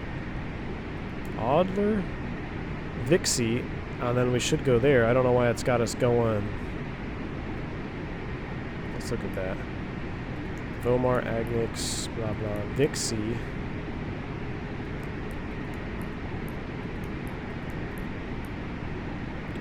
Oh, it seems like it doesn't have. Okay, I don't know. Something's bugged out here, I think, with the arrival and the approach. It shows us 4,000 feet below. Below 4,000, below 2,000. Ahead. Look up. It seems to be right. I don't know why. Ah, that's right. We'll just do it the old-fashioned way. Let's plan our descent here. We'll go back to arc mode. We know we need to cross Epnol at 10,000 feet. So we'll do a little bit of math here. We're at 39,000 feet. I'm just going to say 40,000 feet for easy math. 40 minus 10 is 30. Drop the 0, so that's 3 times 3 is 9. So 90 miles from Epnol, at a 3-degree path, we should be at 10,000 feet if we start down. So we're about 120 miles is this ring here, so we're still looking good. We're not quite at top of descent yet. I wonder if I can really screw up the box if I go direct Vomar. Let's see if we can Subscriber do that. ahead. Look up. Direct Vomar. Uh-oh. There we go, direct Vomar. Hey, that actually worked. I don't know why our estimated fuel on board is not populating either. It's almost like we don't have something.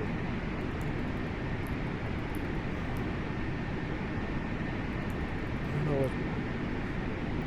don't know what's happened there. Something with the decel. Like, see our times? And they just stop. I don't know why that is.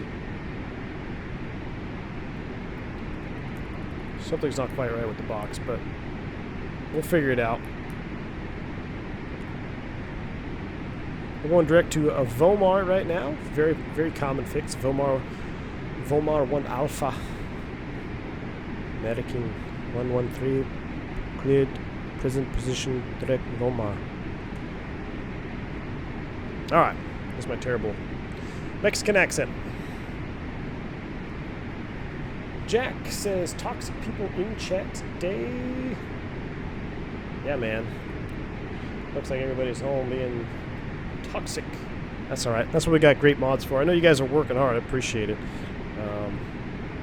Like I've said, you don't even, no more warning timeouts. Just drop the hammer on them. This channel is it's for entertainment, obviously, but it's really so you guys can learn stuff about the Airbus, educational based first, right? We're education based first. We do have fun, but I want to be able to answer your questions. I want to be able to talk about aviation, talk about the state of aviation and airline flying and all that stuff, and be a good place. We don't tolerate childish behavior here. There's plenty of other places you can go do that. Dimitri says, I just noticed the LEAP gearbox lump on the bottom of the engine. Yep, that's that lump down there. That's the good old CFM bump. Right? This is CFM, yeah. Jack Mackey says, I love the Spirit livery. I love the Spirit livery too, man, but we're in the American livery today. It's kind of a, I don't know, the livery's growing on me. I do, the Neos, the American Neos, look pretty good in this gray.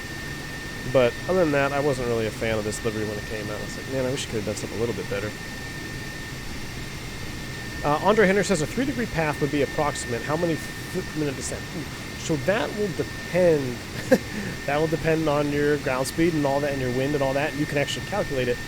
But generally speaking, if you do a 1,800 to 2,400 feet per minute. I know that's quite a range, but if you start down at a vertical speed, 1,800, 2,400 feet a minute, then that'll kind of get you started. And if you're doing a vertical speed descent, you can always turn on the bird, and you can look at your flight path marker there on the attitude indicator and set it to 3 degrees. Now, in the real Airbus, we can just set 3 degrees, boom, and come down. I know in the Embraers we did that all the time. In the Airbus, most of the time we'll just do 1,000 feet per minute with a managed descent until we reach our profiled descent. And then start down at idle thrust so we can save fuel. But for just approximation at 3 degrees, anywhere between 1,800 and 2,400 feet a minute. And like I said, that's not set in stone by any means. It's just an approximation to get you started.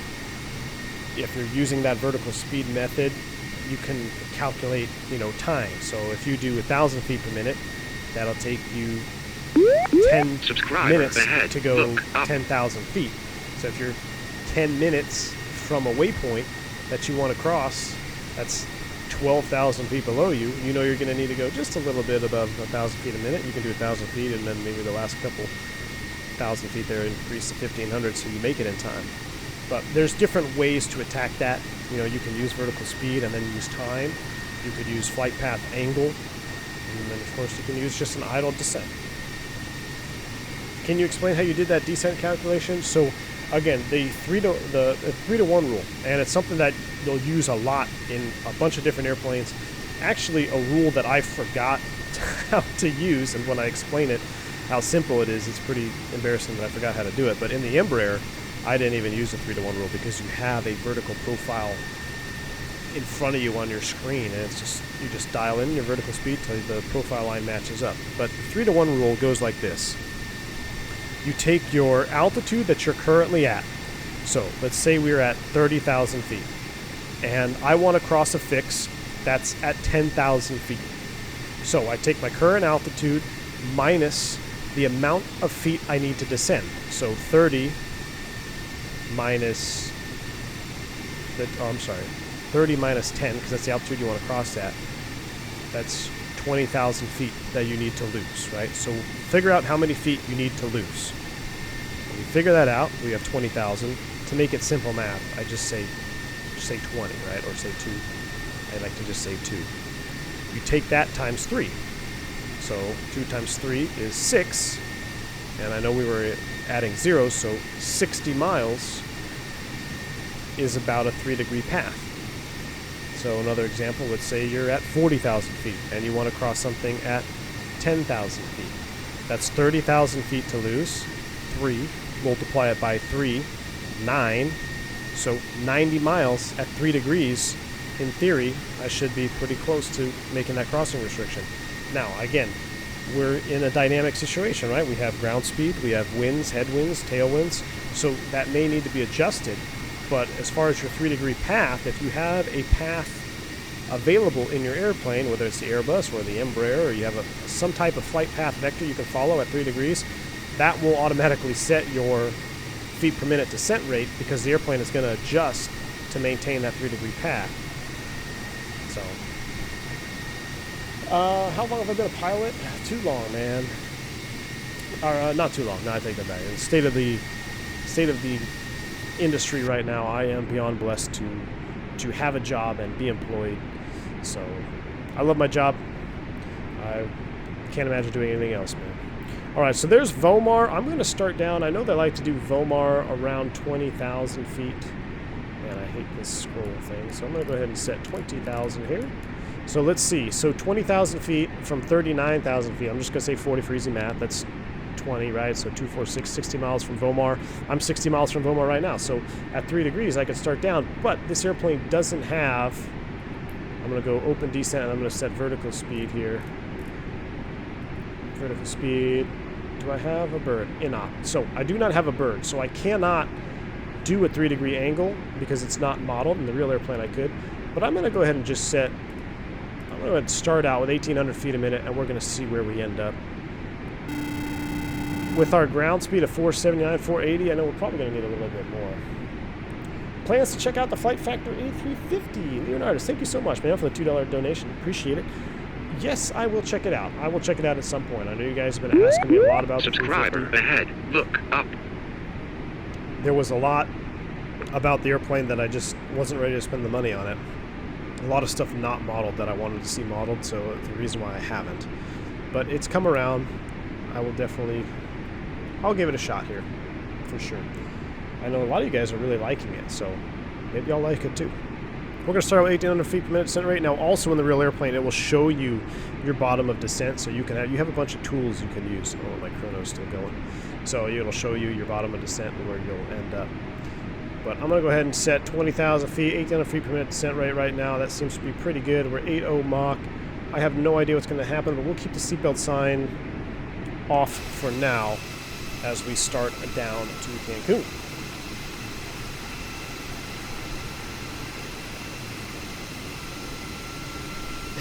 Aviation Max 9 says, AV1, congrats, you just hit 15.1k subs. Man, we had a subscription just, I don't know what happened, like on steroids, man. I appreciate all you guys subbing to the channel. Yeah, we blew through 15k right there at 15.1. So I appreciate everybody subbing to the channel. Ahead. Look up. If you are part of the channel and you like this content, please hit the like button on the video. The more likes the video gets, it helps the video get into the YouTube algorithm. So, and then brings more people to the channel, and it helps the channel grow. So I really appreciate it if you guys do like this content. Hit the like button for me. I know we always have 4 dislikes. They just go around and troll everybody's videos. But if you do like the content, hit the like button for me. It's COVID-free. I had Carta, Joel, he sprayed it down with some Lysol. So it is COVID-free, like button, guaranteed not to catch coronavirus if you like this video. Back in. Man, I love these wing views. XP, you are a legend, my friend. You are a legend with these wing views.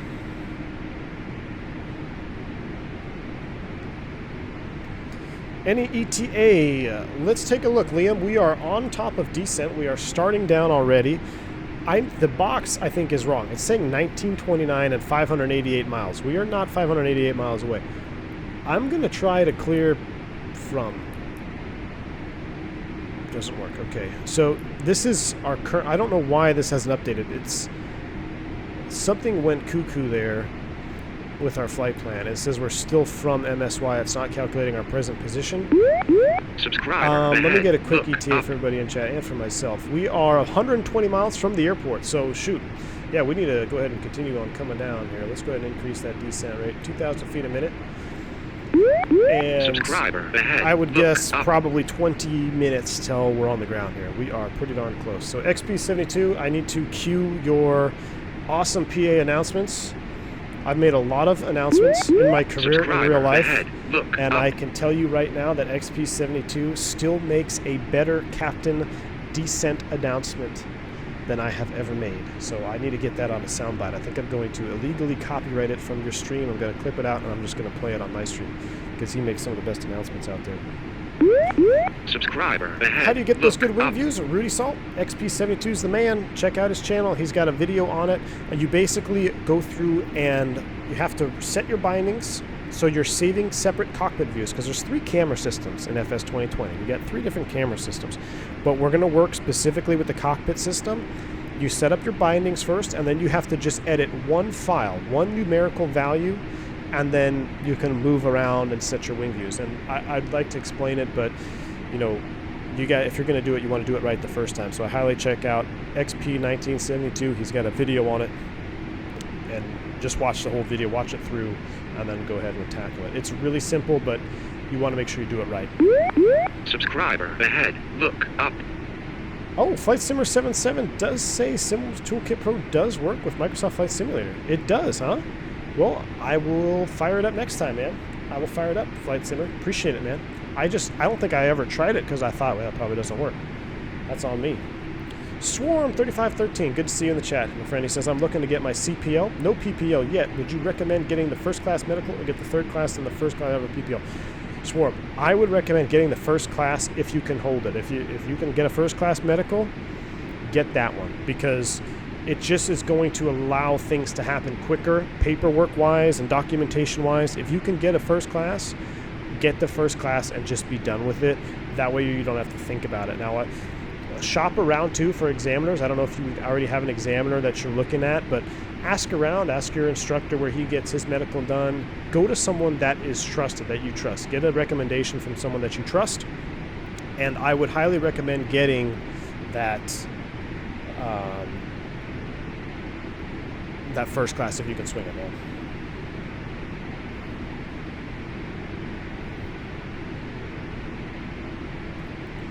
All right, how we looking here? I'm going to slow us down because we look like we're about to enter the clouds. So I'm going to come back to 7.9, and things are about to get a little spicy here. So let's get a seatbelt sign on. I'm going to everybody just sit down. And because it's Flight Sim 2020, I'm going to go ahead and preemptively warm up the aircraft icing systems. In real life, probably wouldn't be turning on the wing anti-ice right out of the gate, but I'm going to turn it up right now just because it is Flight Sim 2020. Get everything nice and toasty. Let's get our LS push buttons on. I know I didn't brief any approaches or anything like that. That's because I can't really overlay my Avi tab for y'all yet. But I should at least go into that perf data page. So let's go in here and let's quickly go over here. Next phase. Oh boy, how do we get current weather for Cancun? I'm gonna pull it up on my phone real quick. Maybe one of you guys can pull it up before I pull Subscriber it up. ahead. I can text Look flight up. service. METAR MMUN. What do we have? Thank you for the subscribe there, Only By. Appreciate it, man. Right now, winds are terrible. 140 at 3. Towering cumulus overcast. Temperature 2.8, nice and warm, so hopefully we'll melt this ice off. And 2981 on the QNH. We're going to do 221 on the MDA. Flaps config full. That looks good. VAP is 156. Transition altitude out here is actually 18.5. That is set. All right. Let's go ahead and slow down, baby. Slow down. We're already riding that.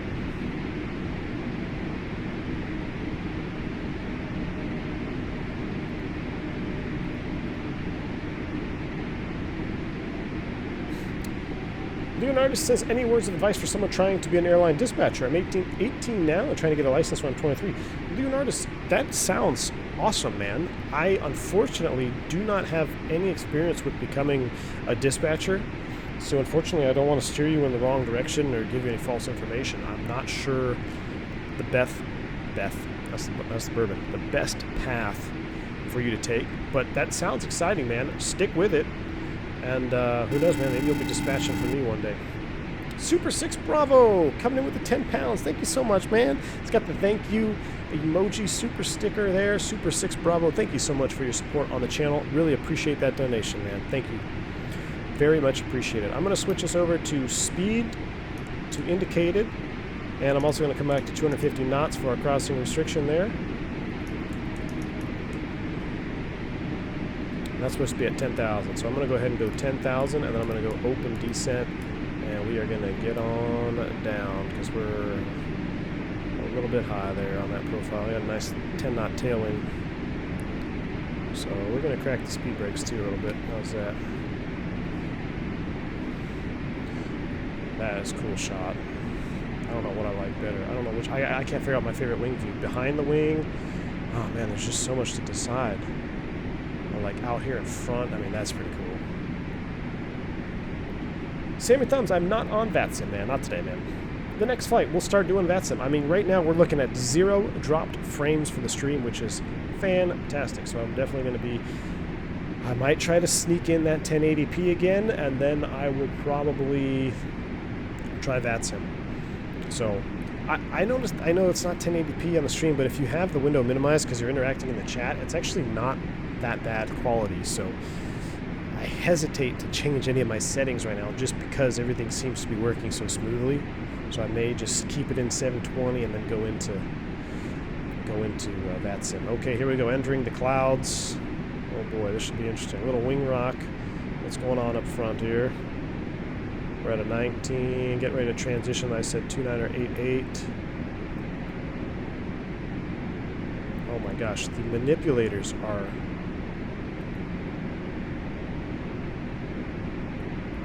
crazy. 2988 is set out of 18.5. Speed, wing anti-ice, everything is on. We're -6. We're coming on down. I should probably turn on the weather radar. Oh boy.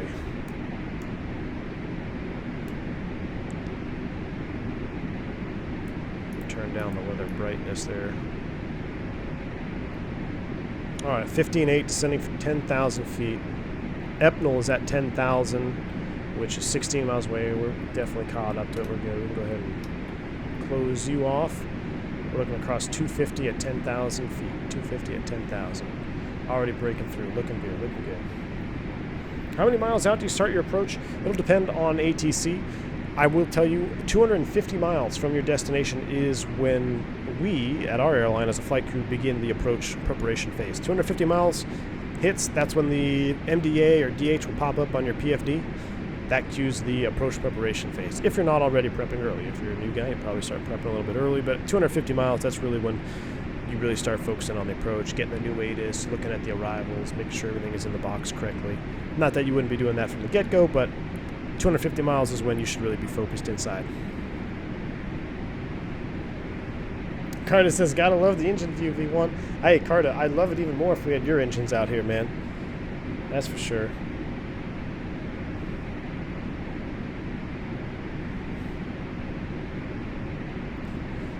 Ferris says, can you clarify something for me? Are you allowed to deploy speed brakes over 10,000 feet and can deploy flaps while turning? Yes and yes. On both occasions in the Airbus you can.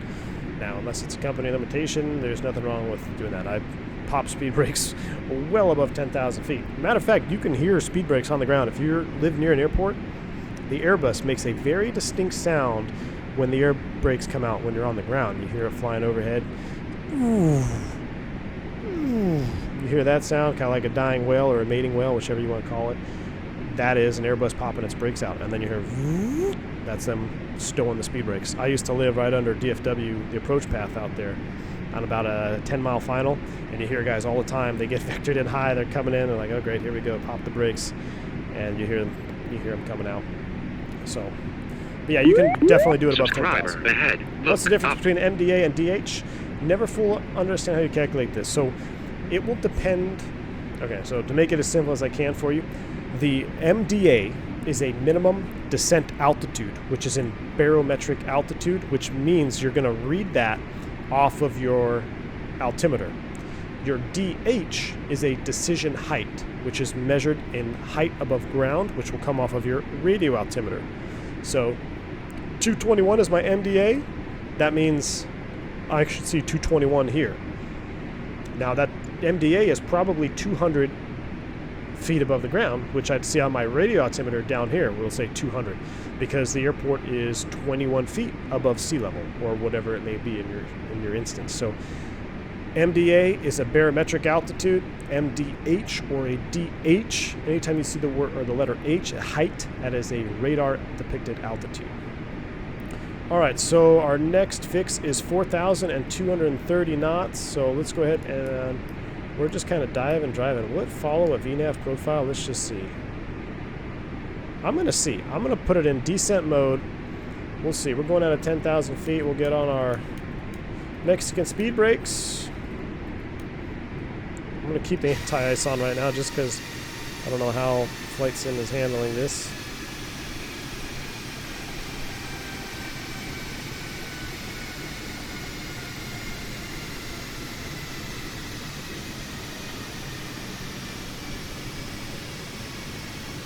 Beautiful, coming in between layers down there in Cancun.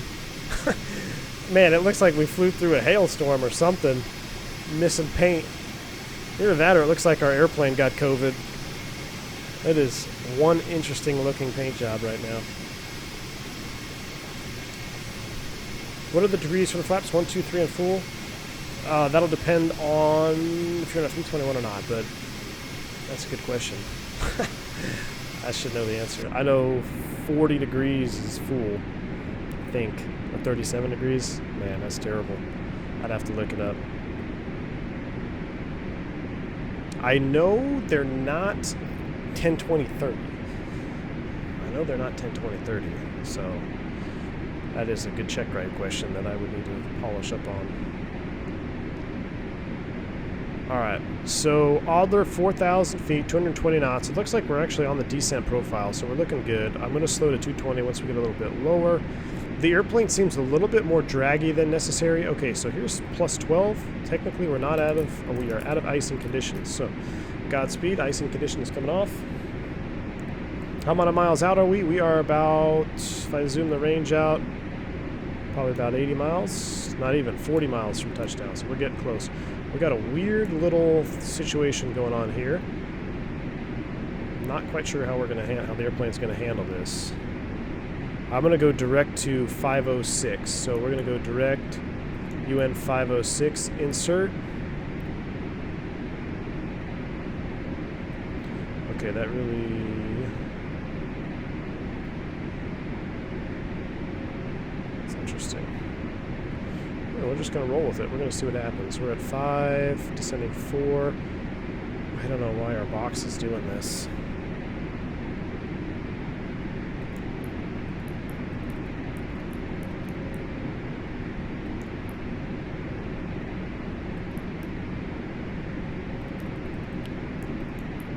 I don't know what is going on with that, guys. Speed Alt Star, and let's bring it back 230 knots. I know we got to cross that at 2,000 feet. Over the terrain right now, so we're looking good. Starting to hit the raindrops.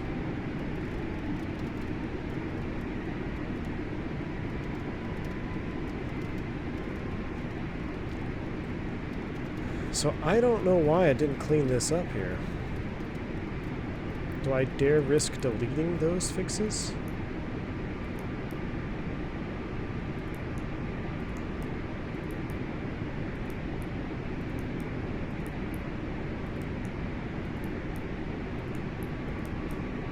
Can't delete a decel point. Uh-oh.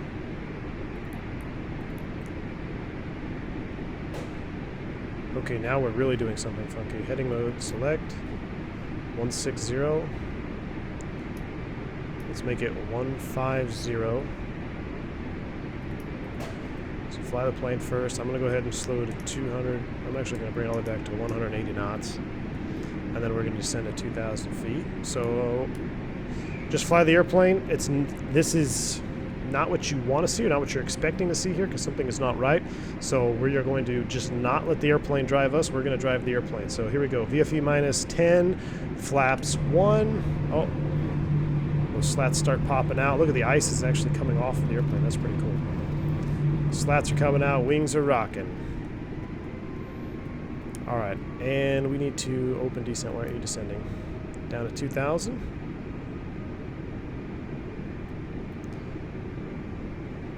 Things are looking good. We're going to go flaps 2 as well. So here we go. VFE next minus 10. See you later, Lucas. Have a good one, man. Uh-oh. Oh, gosh, that scared me. The sim froze for a minute. All right, we are looking good now. Flaps 2. We are diving down 10 degrees nose low. Awfully scary. Terrain mode on. Make sure we're not going to hit anything. More concerned with terrain at this point. And we can probably activate the approach phase if it's not already activated. It already is activated. That's good. I don't know why it says from MSY. It's just so weird. Alright, whatever. Do I dare arm the loc? Let's give it a shot. Localizer armed, and we're already going out to capture it. Now, fun fact, I actually flew this approach not too long ago. I see somebody out there traffic-wise. And the airplane, when I armed the loc, it actually dove off to the right, really chasing the localizer, or a false localizer. So I shut everything off and hand flow it. But I'm just going to maintain. I'll just maintain our heading right now until we get a little bit closer. Everything is looking good. Our ice is off the airplane. Look at that. That's so credit where credit is due. Flight Sim 2020 did get the icing off of the airplane as we descended into warmer temperatures. So hats off to them for that. Are fly-by-wire going to tweak the flight model in the future? Yes, I believe they are. Subscriber ahead. Look up. But right now, you know, they're working on a lot of little things, getting the airplane to even a working state, because there's a lot of things that were not working that are working now. So I think they said update 9 or something. Okay, you keep wanting to jump to the right for the loc, so let's just... Can I redirect us to 506? UN 506. Insert. Nope. Still wants to shoot out to the right. So I'm just going to keep us in heading mode. We're at 2,000 feet. We're stable. 180 knots. We're at flaps 2. There is a mandatory restriction here on the approach. I forget which one it is. But I'm going to wait till we're just a little bit closer, until I see this localizer moving, and then we will arm the loc. Lower that brightness down a little bit.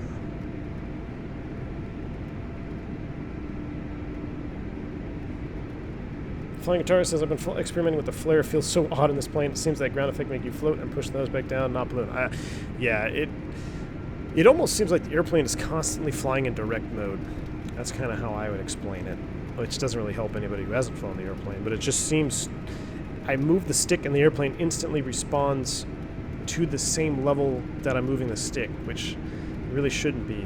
You should be commanding a roll rate Subscriber and a ahead. G-load. Look up. So... that's the definition of fly-by-wire. Let's go ahead and arm the loc and see what happens. Loc star, Cat 3 single. That's interesting. Subscriber ahead. Look up. Thank you for the subscribe, guys. Thank you. I'll probably be ignoring the chat here on this approach, so apologize for that. All right, localizer's coming in. That looks good. We have captured the localizer. We are looking good. Oh, that's pretty cool. Look at the slat detail. Like somebody out there too flying around. Gotta hand it to this wing view. This is the sick wing view. Subscriber ahead. Look up. Thank you for the subscribe, guys. Oh, the rain and the water coming off of the window. That is just too good. FS2020, why you do this to me, man? All right, so in real life, he's got the weather radar. I've got the terrain. We're looking good here. I'm going to go ahead and arm the approach. Hold on to your hats. Glide slope star, really? Because it's full deflection. But we'll just maintain it for now. In case we have to manually adjust something, what is our VAP speed? 156. So in theory, when I press this button, it should go to 156. Look at the lighting through the clouds. This is so cool, man. This is what makes FS2020 FS2020 right here. You got rain shafts, low clouds, sun in between the clouds. 561 watching, only 373 likes, says Rand Cooling. Man, guys, I appreciate it. Hit that like button for me if you like this content. It's COVID free. I specifically had Cartage and will make sure the like button was COVID free. Sprayed it down with some Lysol. All right. Here we go. Texas 4X, what's up, man? What's up, dude? It's cold out here today, man. That's why we're on the sim. A little bit warmer down here in Mexico. All right, everything is looking good. It's holding its own. Subscriber ahead. Look up.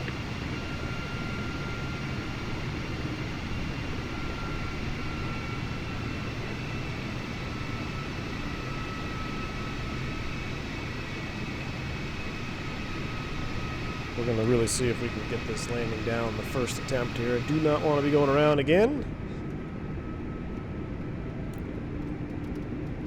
Alright, so the loc is captured. The glide slope should start to come down. Since we are a full IFR mode, I'll just zoom in on here.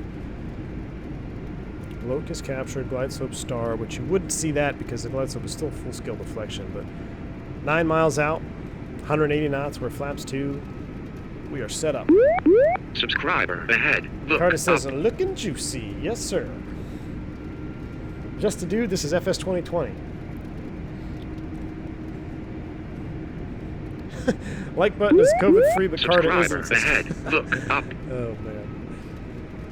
You had to make a great sacrifice to clean it. So, yeah, I believe this fix is a mandatory 1500. So, if you capture the glide slope, you should get it all right, but we'll see here. I'm starting to see a little turbulence. Did we turn the seatbelts on? Seatbelts are on. Lights are on.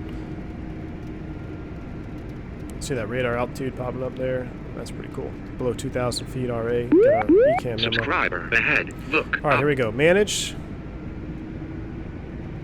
And you want to accelerate on me? No, we're not going to do that. So 153, 156. So I don't know why it wants to accelerate. Nope, nope, nope, nope, nope, nope, nope. 156. Gear down. Ding the flight attendants.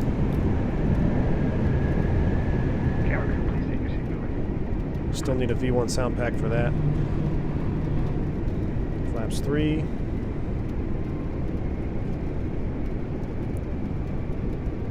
And we're getting right across the final. I'm going to configure us early here. We'll go flaps full. Subscriber ahead. Get a good wing Look view. Flaps full. Here we go, ladies and gentlemen. Flaps are full. Gear is down. Clear Subscriber to land. ahead. Runway in Look sight. up. Let's hand fly this puppy. Autopilot's coming off. I have control. I am the captain now. 156 seems like an awfully fast approach speed. Subscriber ahead. Look up. I need to arm those spoilers. There we go. Phantom 320 falling asleep on his pilot monitoring duties. Alright, I'm not going to follow the flight director. I'm going to follow the glide slope. Because the Subscriber glide slope is ahead. quickly Look going up. below us. Look at that. Flight directors are way off. We're in climb mode. Why are the flight directors in climb mode? It did that to me last time. Auto thrust is off. I have control. Alright, apologize for the sync rate Sync here. rate. Sync Yeah, rate. yeah, yeah. Sync rate. Sync rate. Yeah, yeah, yeah, yeah, yeah, Sync yeah, rate. yeah, yeah, yeah, yeah. Sync rate. Alright, Sync we're rate. back on it now. Get that power back in there. 156 seems fast. Alright, 500 feet, we're stable. Landing, 2 whites, 2 reds. I love coming in here to Cancun. You see those trees cut out just like that. It's pretty cool. Nice little tailwind. It should be sporty. Speed Sync just rate. died. Sync rate. Sync rate. I feel like the pappies are going to make me hit the tree. Look at this shot right Subscriber there. ahead. Look That up. is juicy. A nice long runway. Ooh, we just got high. Now here comes the classic sync for the Airbus. Here's that sync mode. Subscriber ahead. Look up. Here's that right, that dip to the left. I'm already retarding, man. Subscriber ahead. Look up. Oh yeah. Spoilers. Reverse green. And decel. Since we don't have a replay mode, I gotta do it now. Subscriber ahead. Look up. As I go off the end of the runway, looking at the engine view. Apologize. 70 knots. We'll take the next left turn here, ladies and gentlemen. I didn't think we were going to make it after we departed New Orleans there for a little bit. I will tell you that much. I thought we were going to have a lot more issues. We are here. Welcome to Cancun. I see an American tail over there. Normally we park on the other side over there, but I'm going to just stick it over there with that American tail. And we are in Cancun, Mexico. Let's clean up the airplane. I like watching the flaps come up.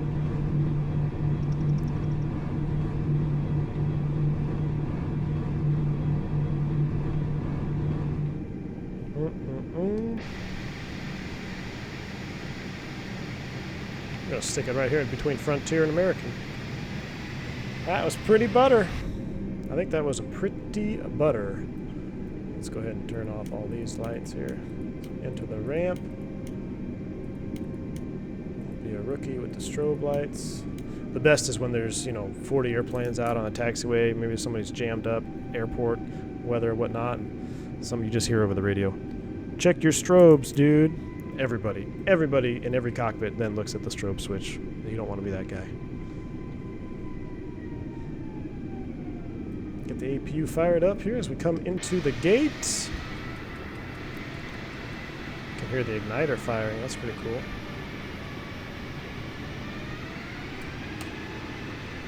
Kill the taxi light. Use my cheat view here. Since we don't have replays, I feel like I got to get all my exterior shots in while we're taxiing in.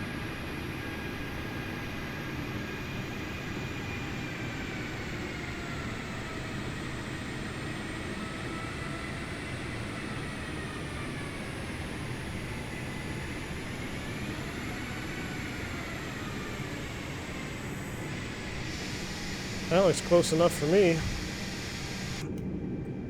Brakes are set. APU is spooling up. Oh, we have ground power actually, so we're going to go ground power, engine 2, engine 1. Cool little spool down. Tune Cancun ground. Request ground services. Request jetway connection. Ground American 113, could you please connect the jetway to the aircraft? Ladies and gentlemen, American kill the beacon 113, light. the jetway is going to be connected. We are here. Fubar says, how do you counteract that FS2020 weirdness? That last part of the approach, that was good stuff. Hey man, I appreciate it. So it is weird. One thing I've noticed is you just gotta be really gentle on that side stick. It feels like the airplane is in a direct relationship, in a direct law mode. So make all your changes extremely subtle. I also have I think like a 30% curve on both roll and pitch to help minimize any extra twitchiness, but it is still hard. It's not, I will be honest, it does not seem very realistic in landing for sure, and you get that weird wing drop to the left every time. We don't know where the baggage is. We don't know where the baggage is, but they're going to send it anyway. We are here. We don't have a replay. I wish we could have a replay. Let me at least get us some... Oops. Fooled you guys there. Let me at least get us some replay music. Andre Henry says, still can't believe this sim launched without replay mode. I agree wholeheartedly, man. Agree wholeheartedly. There's someone clearing the tower right there. That's pretty cool. Well, guys, it was an interesting flight for sure. I was expecting maybe a little bit more craziness en route, but we really got slammed with it on our departure.